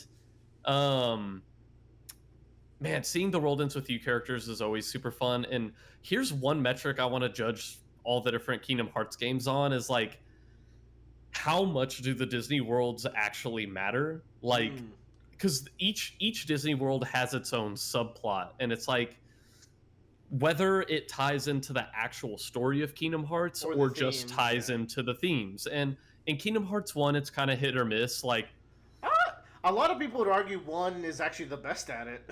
it's one of the best. Kingdom Hearts 2, either they are very relevant to the story, like the Nightmare. Every game that has the Nightmare Before Christmas, it's actually pretty relevant to what's going on in the story. That's always even the in theme Chain of world. Memories. Yeah, that's always like the big themes world. There's no, like, I guess Oogie Boogie's technically part of the whatever. What a conversation to have, by the way. But he's part of like the villain group. But it's really about like the themes of hearts and what it means to be alive. But with Kingdom Hearts 2, it's like because the worlds are split into 2 stories. One of them will always be like the one story that's a movie recap that didn't do much, and then the one story that they get kind of weird and gets into the Kingdom Hearts stuff. Yeah, and like, I don't know, I like The Night Before Christmas because of the Kingdom Hearts 2 one, where it's like he's trying to make like an artificial, like Kingdom Hearts 1, it's like we're trying to make an artificial heart, which is like, oh, it's kind of like Ansem. And the Kingdom Hearts 2, it's like we're trying to make an artificial being without a heart. And then it's like I don't know. Nobody. And I think in Dream Drop Distance does kind of good too. I mean, not nearly as good as some of the other games. No, they do. A lot of the villains keep showing up in the worlds, and I remember really liking that. I liked, like, there's this weird scene in the Tron world where, like, young Xehanort shows up and he talks mad shit, and it's, like, very mysterious, but I liked it. Yeah, and that being said, I'm 55 hours into Kingdom Hearts 3 right now. Jeez. And Kingdom Hearts 3 just does it right. Every single world, I feel like there's actually that plot is stuff so going interesting because if you ask the Kingdom Hearts fan base, it's the one where the worlds are done the worst. Nah, they're tripping. I think so too. I think they're all like, but the thing is, like, Kingdom Hearts 3 has the problem where the plot does not progress until you basically do all the worlds. I think you get one cutscene with like Lee and Kyrie, and that's it. And there's no progress aside from that. But what they do is that each world has some thematic significance or it ties to one of the organization members for later in the game. Yeah. But, man, Dream Drop Distance, I actually had a lot of fun with it. It does get pretty hard near the end because your damage kind of falls off unless you're, really leveling up. They forgot what damage floors were because they got it so right in Kingdom Hearts 2 and then just forgot about it for years. I think they still haven't made it quite the same way since. But with Dream Drop Distance in particular, I really like the last bosses, like the gauntlet that you go through near the end. You do like Xemnas, Ansem, you do like that weird cloaked Roxas or Ventus looking thing. Oh no, then there's the Ventus armor. Yeah. Like, there's a lot of Ventus cool armor fights. in Sora's heart. Yeah. Oh, that dive sequence where you're like going through like like they're using that dive mechanic that you like instead of the gummy ships, but you do the one with Riku where I think you're collecting like pieces of Sora, if I remember correctly. Some shit like that. It was dope. It was very fun. I I've been playing 3 a little bit when I have some time, but I just finished, or I'm still in Toy Story. I'm like at the final boss of it, and I'm like, oh, I will not have time to catch up with Bradley by the time Here's he the gets to thing. the DLC. I think gameplay enjoyment wise, Dream Drop Distance and Birth by Sleep are probably pretty similar. They're definitely different, but I think the reason I decided to play Dream Drop Distance is I kind of like the world selection a little bit better Oh than Birth yeah, by Sleep. the last 2, they're Fantasia and another really good pick. I forgot what it was. Do you remember? There was like Fantasia. They got Three Musketeers. They got Hunchback of Notre Dame. They got all kinds of stuff. Yeah, no, yeah, but I think the Fantasia world must just be the one I'm thinking of. Where, like, Fantasia was really cool. that was a really interesting world. Yeah. Kingdom Hearts. People are But, finally turning around. Yeah, so far, here's the thing. The first time I played Kingdom Hearts 3, I can look at my first file. I don't even think I had 30 hours on that file. Because the first time it came out was when the game came out. Yeah. And I was just trying to blow through it as fast as I possibly can. Because I'm like, I've been wanting to know the end of this shit since I was like 5. And I don't want to get spoiled. This time I'm taking my time. And I'm really liking it. What a nice takeaway to have. All right. 2 last topics for the movie podcast. It's going a little over, but I honestly think we're doing better than I was afraid of. Final Fantasy 16. Tyler played for like a couple hours. He won't touch it again because he went on vacation. I know how he operates. Man, but still, like He does have opinions already though, and I think they're valid for what Tyler likes. Joe, I don't know where you stopped. I just finished the fight against Bahamut. Oh. I haven't started the next arc yet. here's my opinion. Joe, speedrunner of games, has not finished it yet. Yeah, that's Yeah, Exoprimal got my way. that happens. Yeah. I beat it. I did fucking everything, so it was like a way longer playthrough than I expected. Yeah. It kind of sucks because those last side quests are incredible and like did a lot for the characters. Remember when I really? Remember when I said it was a 50-hour game and y'all laughed at me? No, it's only a 50-hour game because I did everything. Like, Right. you're going to beat it in a much quicker time. Am I? I don't know. I think you will. You're not doing that much side content. Anyways, I really like this game. We can get through Tyler's like criticisms of the, I guess, RPG elements. I think that's an interesting discussion.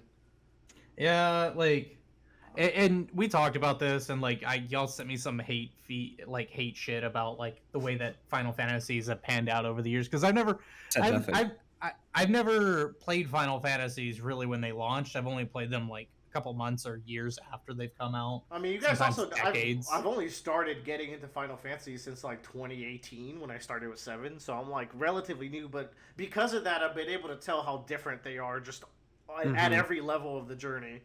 If a Final Fantasy game only released on PlayStation, I haven't played it. Like, that's like in the time of its release. Like, of course, I think like most of them are on PC now or mobile platforms. Yeah, they're on everything now.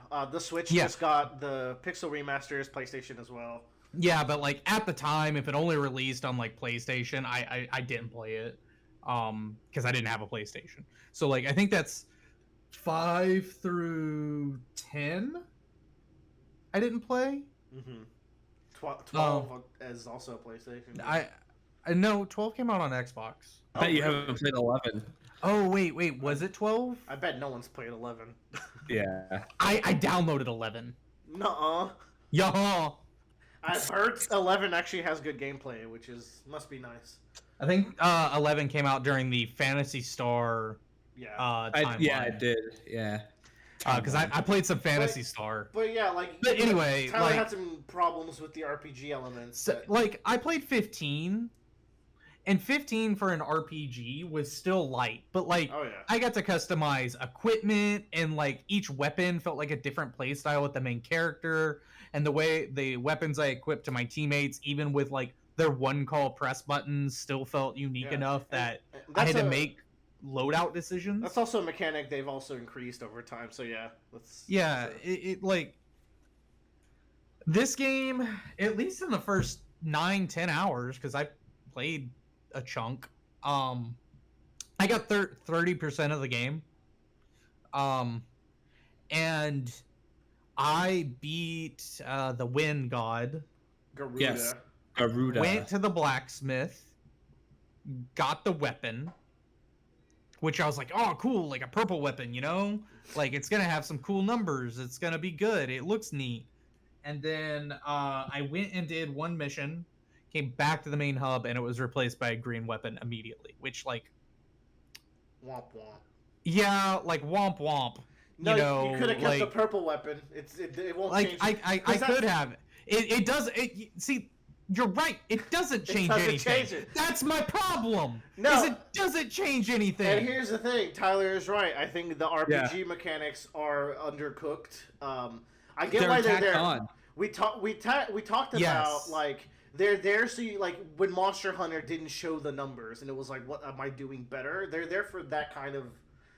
But they have health bars. They don't need numbers. Yeah. No, but and every enemy changes kind of anyway as you progress through the game, so it's like arbitrary in general anyway. I did find having the numbers useful to see like what kind of damage numbers I was putting out with my combos. I don't want to be that guy, but everyone I've seen play this game except for Maximilian Dude, it does not play it particularly well. I think this is a very easy game to not be interesting in playstyle wise. It's the same thing I have with Kingdom Hearts, where it's like you see people play Kingdom Hearts, and I'm like, you're not using any of the mechanics, but it's okay. You're having fun, and you're still winning. I used all the mechanics that were available to me. I was doing aerial combos, like using my supers wisely, doing the like I was parrying, countering, like doing the perfect dodges to get the slow time effects. Like I was using them like into the dash, using the charge moves, trying to learn the charge moves appropriately and when to combo with them. Like I tried. I believe it. Like everyone gets 80%, like, but I don't feel like they get to like they squeeze out that last little 20%. That makes, like, no, because I only played really 1/3 of the game. Yeah. Yeah. But here's the thing. Nothing I was doing in the game made me need to squeeze that out. You don't need to squeeze it out. You could squeeze 10% out of the game and get through with it. And it's like...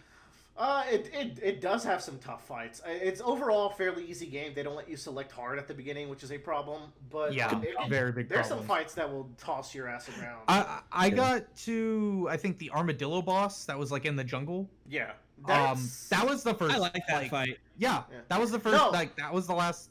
boss I did, and I was like, that was good. This game is very comparable to DMC, Devil May Cry. Joe brought up a good point. I actually do agree with him. The bosses and enemies are even more fun in this game for me, because I think they, especially those bosses attack at such cool patterns. And Joe, you just did Bahamut.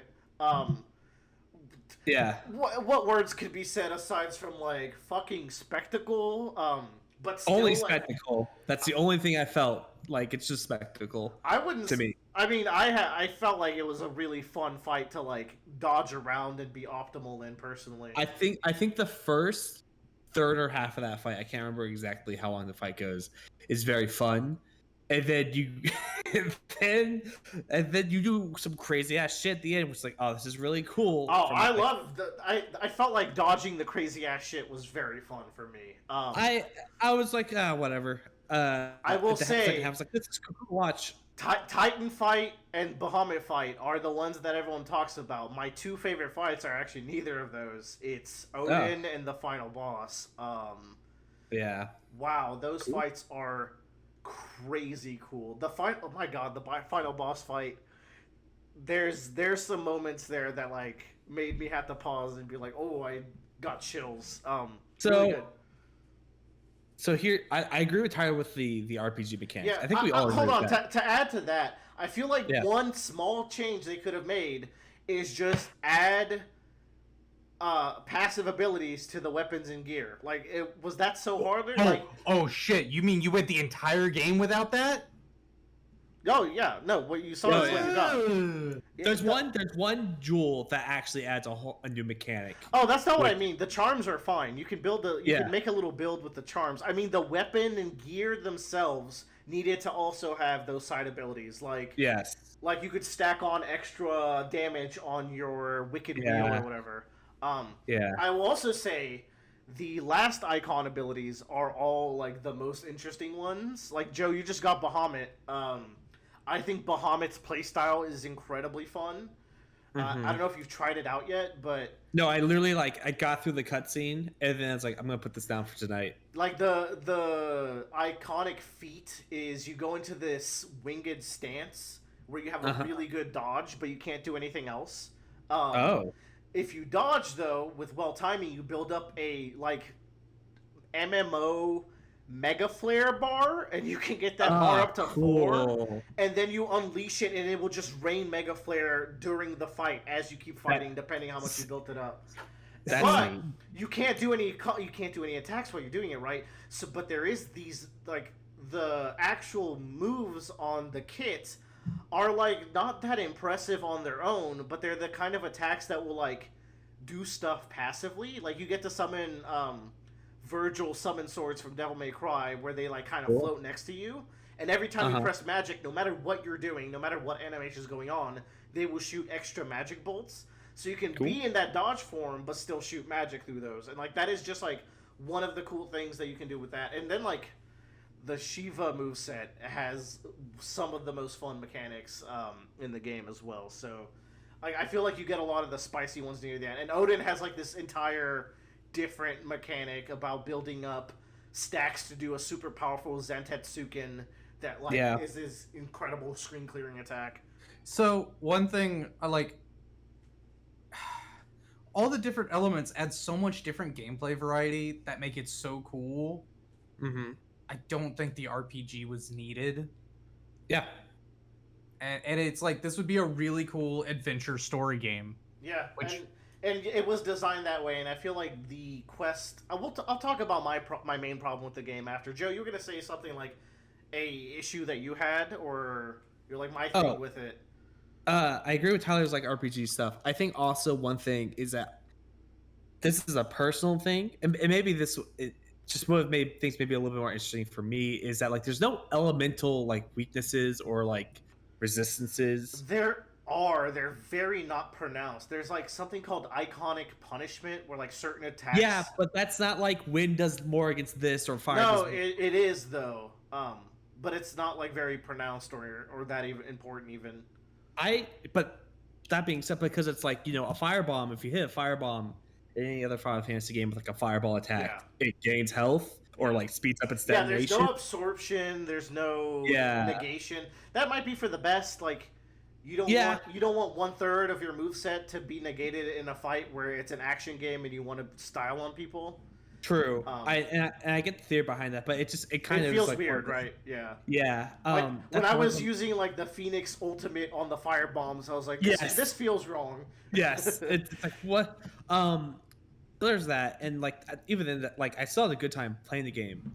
The thing that makes me slow down, it makes me like that just kind of stopped me in my tracks is anytime you are not in the middle of doing like a actual action sequence. There's proper stages in the game, and you can tell when you enter a stage. Yes, and when you're into like, for example, like the latest one I just did, like you go into the desert town, it's like, all right, we need to find this man. Oh, that is by far like universally the worst part of the game is that desert town. It's got Final Fantasy XIV bullshit written all over it. Yeah, and I fucking hate it. It kills the pacing for me. So, and like. Yeah. Now I can talk about my main problem. It is also that pacing, but only if I mainlined it, I would not have this problem. Because I got so invested in the story and the characters, and I will say the story and the characters kept me invested the whole way through, and the music as well, like the aesthetics, everything. The world building is actually super good in this. I would just sit down and read lore and lore. But because I got invested, I said I'm going to do all the quests. And the game gets so fucking cruel about it, where every time you make a story progress, boom, 3 new quests. Yeah. And it's like, okay, but then in the second half of the game, boom, 7 new quests, boom, 9 new quests, and by the end, as I'm ready to finish the fucking game, the world is ending, there's a giant crystal in the sky I have to fly to do the final segments. 16 new Holy quests. shit. Well, I fell to my knees and screamed to the heavens. I was like, appropriate. Final Fantasy 16. oh my fucking god! They could have, like, they should, if they cut the quest roster in half, I would have basically no complaints about this game. And it's a problem I set against myself. But like, I think the quests, some of them you can't do if you didn't do previous ones. So I don't know what I did or didn't have to do, because like those 16 final quests are very good. They're they should be story mandatory. They're that good, but I have to go through a lot of bullshit. You know what they could have done, Weller? Instead of the whole bullshit of like, let's go into town and talk to 3 NPCs and figure out what's going on here, maybe just say like, hey, you need to spend some time helping out the refugees. Go do like 3 side quests, and you get to choose which ones you want to do. So that way you interact with them and you feel like you have some choice. Yeah, because I had to do those 3 side quests after anyways, right? Like, yeah. So it's like, why? It's like, it just seems like, that just seems like a so much better way of like engaging with the world, keeping the pacing going, and giving the player somewhat of an illusion of choice of like, oh, I chose to do this, and I got this material going into this story mission kind of thing. Yeah. And games are hard to make, but like those sections just feel so Final Fantasy 14 online. Welcome to a new area. Come see these different things. Yeah, no, the quest pacing is so borked, especially in the second half. But I like the story still. Like, every time we got back to the main story, I was engaged. The ending broke me. That was a very good ending. Very well executed. So I think it's a great game. I hear people say it's very Kingdom Hearts-esque at the end. I think they say that with a lot, forgetting that we're talking about Final Fantasy. It becomes the Final Fantasy game in the end, yes, but it doesn't fully drop like the politics, doesn't drop the world building. It's the where we get at the end is very well built up throughout the game, in my opinion. Like, you've already got, like, Mythos bullshit is, like, very ingrained in the game, and in the end it's like, okay, let's address Ultima and Mythos. Like, let's do this thing, and you do the thing. Yeah, like, I remember, like, I got to that section when Ultima and Mythos get, like, introduced, like, in the crystal. Yeah, with Sid. And I was like, people say this comes out of left field. It's literally like a third into the game this shit starts happening.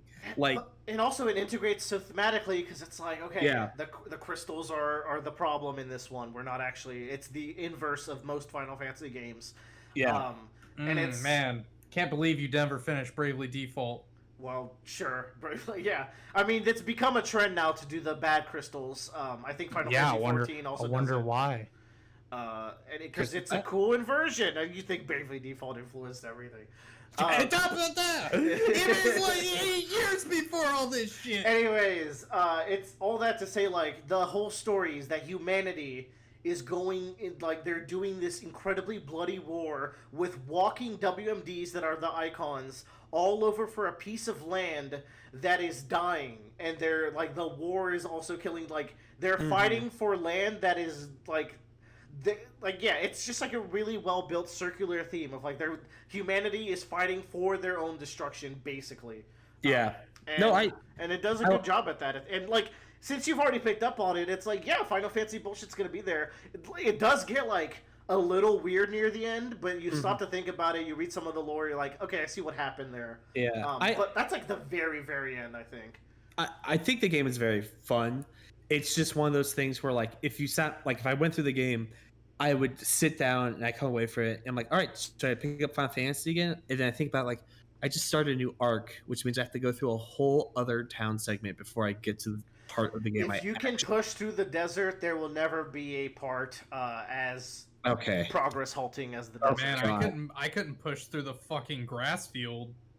Yeah, it's the grass field is where the game gets some of the best quest lines. Joe, did you do the quest lines near Moore? With the child and the dog? Nope. Okay.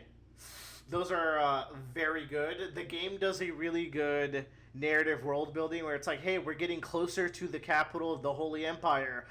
wow, the racism has gone way up. Like, it's bad. Some of the most heinous shit I've seen in some of those side quests.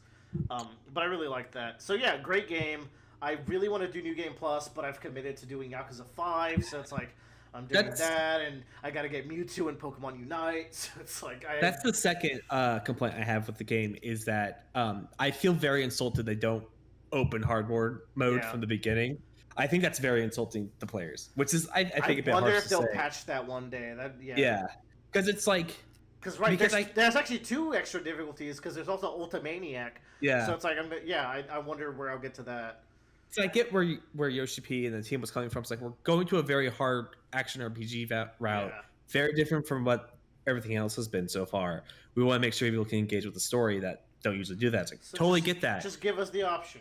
But yeah, once again, give us the option. Like people was like, give us easy mode. It's like, okay, but also give me hard mode. Yes. Like, because I would love to actually go into fights and feel somewhat threatened outside of a boss, right? Mm-hmm. Like. I will say the hunts were all like fairly engaging and different.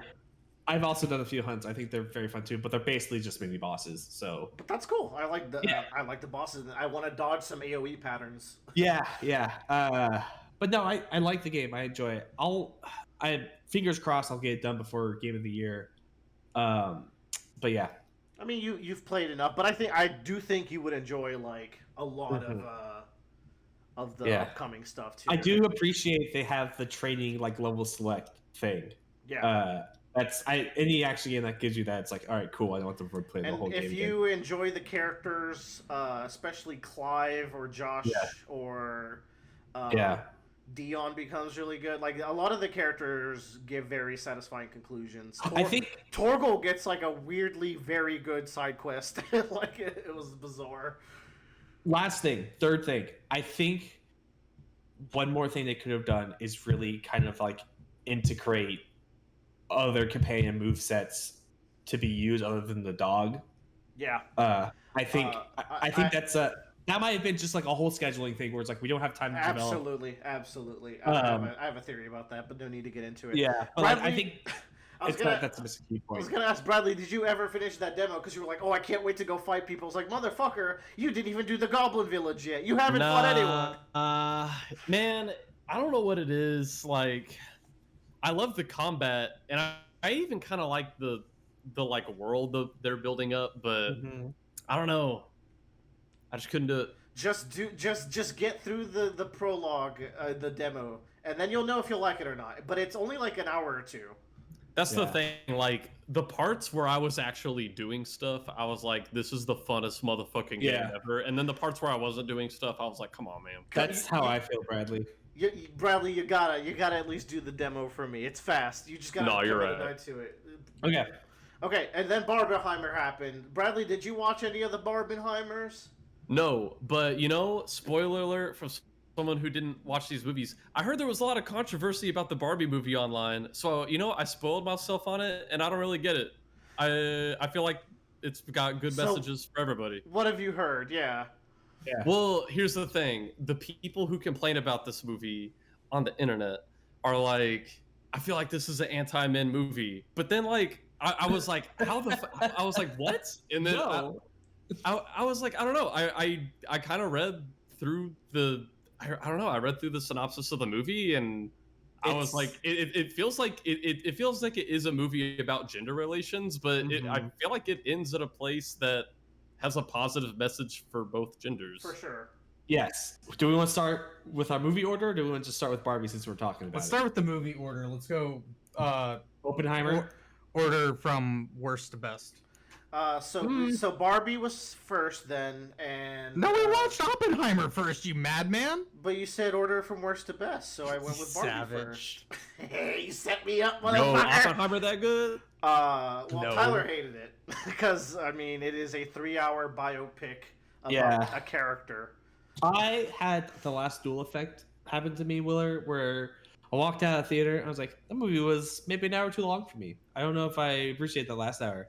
And I thought about it. I was like, nope, that last hour was incredibly necessary. Me too. And I loved it wasn't even that. It was like the movie was just long. And then the more I thought about it, I was like, Oh, I think I love this movie. Yeah. uh, One of, I think, Christopher Nolan's best. I think it's my favorite Christopher. Oh, The Prestige is so fucking good. It's between that and The Prestige for my favorite.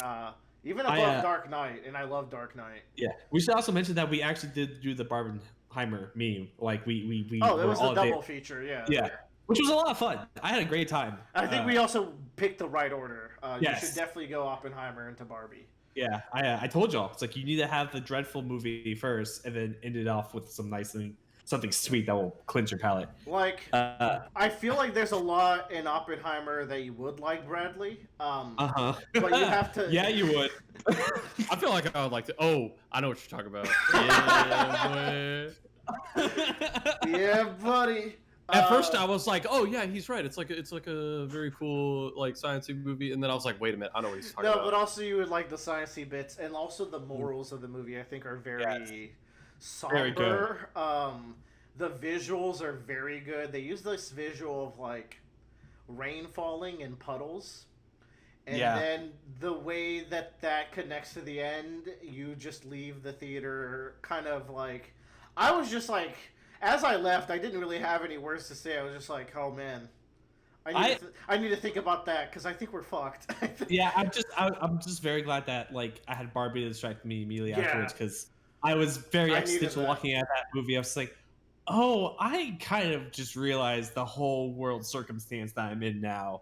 And it's like, I mean, you always know it, but then you see like how it plays out, and just like. Even Oppenheimer is not okay. Like even he lives to regret it. He's become death.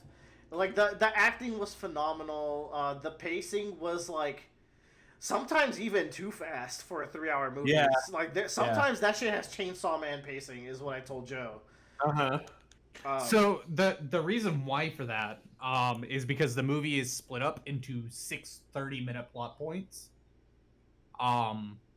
Because it does move very fast. Because there's about 6 different 30-minute segments of the movie where it's like cutting between this part, then it goes to this part, then that part, then this part, then that part. I would break it down a little like less than that. There's the past, there's the hearing, and then there's the straws stuff. But you're jumping between those 3 like plot points pretty frequently.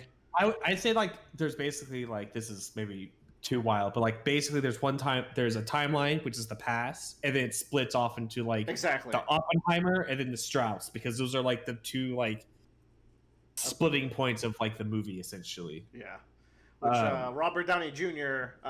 Can play not Iron Man when he needs to.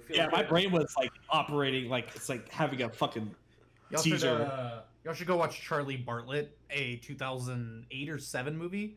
Well, that's right before. That's right before Iron Man. Yeah, it's like it's pre Iron Man. Robert Downey Jr. is a good actor. He is. 2007. Yeah. Tyler, what was your least favorite thing about the movie? Since you. Oh man, this movie's boring as fuck. I like if you have hearing issues like I do. Like, first of all, the movie's way too fucking loud. It goes from like the quietest movie to let's give you what's it called when you have a ringing in your ears. Tinnitus. Yeah. Here's tinnitus. Like it's like we're gonna give you tinnitus. The movie. I was covering my ears during the experience. It was way too fucking loud for me.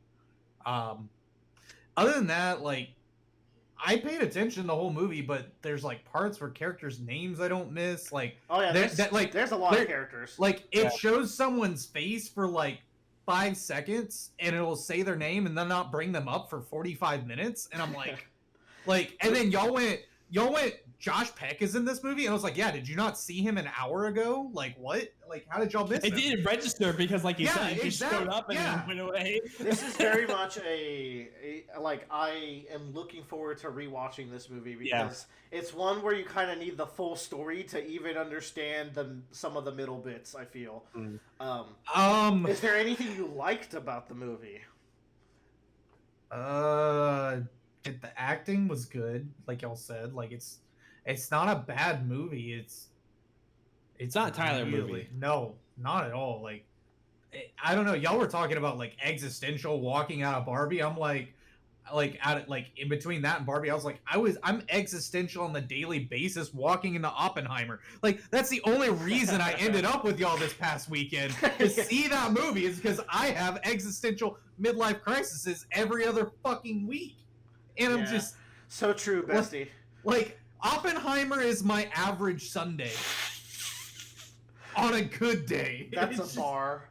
Like seriously though, I don't get what people's message about the movie is. Like I'm glad if people are finally on the page of how fucked we are as a race. But yes, still. I think we've all been on the page. But like the narrative getting there, and like just the words exchanged by some of those characters, like the fathers of the issues that we're dealing with, it just hit a little bit different than just the usual. We're all gonna die to nukes. Here's scene where they are sitting down and like, all right, which 2 places are we going to bomb? I'm going to take Kyoto off because I honeymooned there. It's really nice. They're like, we have 11 Japanese towns we would like to bomb, but I'm going to take Kyoto off because it's a nice honeymoon spot. And I'm like, okay. It's like that. The scene with Truman, apparently, allegedly, is exactly how that scene played out in real life, which is fucking crazy to think about. That's a good scene, okay? I'll give it that. That's good. But still, like, outside of that, this is what I'll say. I've told this story to y'all before. My first class at Texas A&M was materials and methods in my architecture course. It's a construction science class. This is my first year at A&M. I just got out of community college. I'm like, all right, I'm going to go to the big university. I'm going to get to be a big boy, learn some cool shit. Very first class. We end up watching a 35 documentary about concrete, which is a documentary I had watched in my own free fucking time for my own pure entertainment. So that is my experience with this movie, where it's like, I feel like I've heard so much about World War II, Nagasaki, the bombing, like the bombs, the creation of them. Like, I feel like when I watched the Turing movie with Alan Turing, I at least got a different experience. Sure. Imitation game. Yes, that was an entertaining, dramatic piece. I didn't feel that from this movie. I mean, yes, that's the purely historical context, but then like looking at it as a piece of film or entertainment or art, I think it does a very good job at presenting those ideas. And I will agree with you, but I fucking hate it. You didn't say I fucking hate Christopher Nolan movies. You did. You walked in saying that. It is true. Yeah. And then we watched Barbie, and Barbie was a ton of fun. Oh my god, very hilarious movie. Barbie. I think Willa was afraid I was going to die in the middle of Barbie. There were some moments where Joe was like laughing louder than anyone in any theater has laughed. I got embarrassed. Joe was laughing. I know, he was dying. I was dying. It was. I was too into it to realize how hard I was laughing. Same, like I was fucking dying, man. I was the one who had drank the Velvet Hammers, but Joe's the one going through it. I was completely sober. That movie hit like every funny bone in my body possible. I was talking to somebody at work, and he's like, "Yeah, I saw Barbie, man. That's a fever trip." He's like, "I don't really know who the target audience for that movie is for," and I was like, "It is for people who are my age, who have older brothers 7 years older than them, who have experienced all of this shit, like, and like little girl, like women who are. I feel like it's for men and women who are the years 27 to 29 years old." Yeah. To quote the Barbie movie trailer, if you love Barbie, this movie's for you. If you hate Barbie, this movie's for you. So I will say, Bradley, about the controversy, I will actually say that my least favorite part of the movie is that it has too much Kens. And I think Ken was great. But the movie kind of, despite being the Barbie movie, she kind of feels sidelined in a lot of ways. Ironically. And I feel like that could contribute. So but that's the opposite problem. It's not like a anti-men movie. I just kind of wish it was more Barbie. Because I really like Margot Robbie in the role. I mean, Ryan Gosling was amazing as Ken. Even in a movie about Barbie. Kind of. And you walk away, And you can't help but feel that that was a commercial to be like, hey, Barbie's ethical now. And then you hear the news lines that they have 12 Mattel movies in production now. And you're like, what the fuck? Are they making a Potato Head movie? What's going on? My guy, there's a Rock Bopham Soccer Bopham Robots movie. You My know guy, that how movie's do you gonna make be a movie fucking about lit. that? You And know then- that movie's gonna be lit. No, but There's then an you 8-ball realize movie. that's when you realize that Barbie and Oppenheimer have the same message. It's just one is we're doomed in the real world and one is we're doomed in the entertainment movie business because we've all created monsters that we can't contain. That's Yeah. what Greta Gerwig is Oppenheimer when she made Barbie. I've become. She has Barbie. become death of this franchise already. I'm already tired of it, and they haven't even come out yet. It's like, true. They got the wrong idea. Instead of like, hey, we made a great movie about Barbie. We have a lot of goodwill. Let's write that out. They're like, they turned on their money greed mode, and they were like, oh, we need to do this with every movie. Push them out, push them out. Like, Yeah. what made Barbie special was that they took a lot of time into it. They put a lot of care into it, and they got like a very good director for it. They got a really good cast. If they just start shitting these out, it's like, oh, this is gonna be rough. So like, the commercial aspect is a little bit annoying in hindsight, and I also wish there was more Barbie. But aside from that, super fun movie. Yeah. So Margot Robbie is a gorgeous woman, right? Oh, dude. In this Joe. movie, Yeah. like it was like I was looking at her as like, this is actually probably like the closest thing like a real life princess exists, like from a Disney movie kind of Yeah. a situation. It's like she is like actually like above anything in this movie, gorgeous wise. The way they dress her up and everything, it's I- kind of crazy. I do not get celebrity crushes, but I was Yeah. watching her in like the dance sequence. I was like, Yes. I was like, wow. Same. I was like, I'm kind of falling in love with Margot Robbie. I don't know how I feel about that right Man, now. I've been there. You guys are slow. And then You she guys are got in the fucking slow. cowboy outfit, and that really kind of was. Oh, not I good. didn't even And- consider that. Yeah, that would break Joe. Here's the thing: when she played Harley Quinn, I was like, she was born to play Harley Quinn. And then I saw her as Barbie. I was like, she was born to play She's Harley. just I'm a like, very, you know what? very good actress. She's great. She's great Yeah. in Once Upon a Time in Hollywood. She's great in fucking. There's that other thing that a Wolf of Wall Big Street. From what I Short. She's saw. in the bathtub. She's so good at doing that. You go, Queen. Yeah. Yeah, and we mentioned it. Ryan Gosling. They said Ryan he was too old to play this role. No, he put his whole pussy into that. Like, He has all the genitalia. I'm Just Ken is a Billboard topping 100 song. it's a great song sequence Yeah. too. Oh god, that uh, was the moment that killed me. I literally started talking Sanji Wingdings Bradley in the theater. Not me while we're talking during our podcast, remembering to buy my I Am Kenough hoodie. Yeah. Gee, I wonder what every Halloween costume this year is going to be. Anyone It's wanna- literally gonna be Barbie and Ken. Does anyone want to take a guess? Maybe Guys- I should do Barbie and Ken. You should snatch it before, because Alex and Swanee will do it if you don't. So, Yeah, Yeah, well, but they can it- still do it because there's different Barbies and different Kens. Oh yeah, my God. yeah. Everybody is Kenough. Yeah. Everybody. Yeah. That is like, again, it's kind of weird that that's like the tagline. Joe, if Kelly and I are Barbie and Ken, I will will you not be be Alan? Alan. No. Yeah, No. And on that note, goodbye everyone. That was a great podcast. Woo! We caught up. Bye bye. Bye.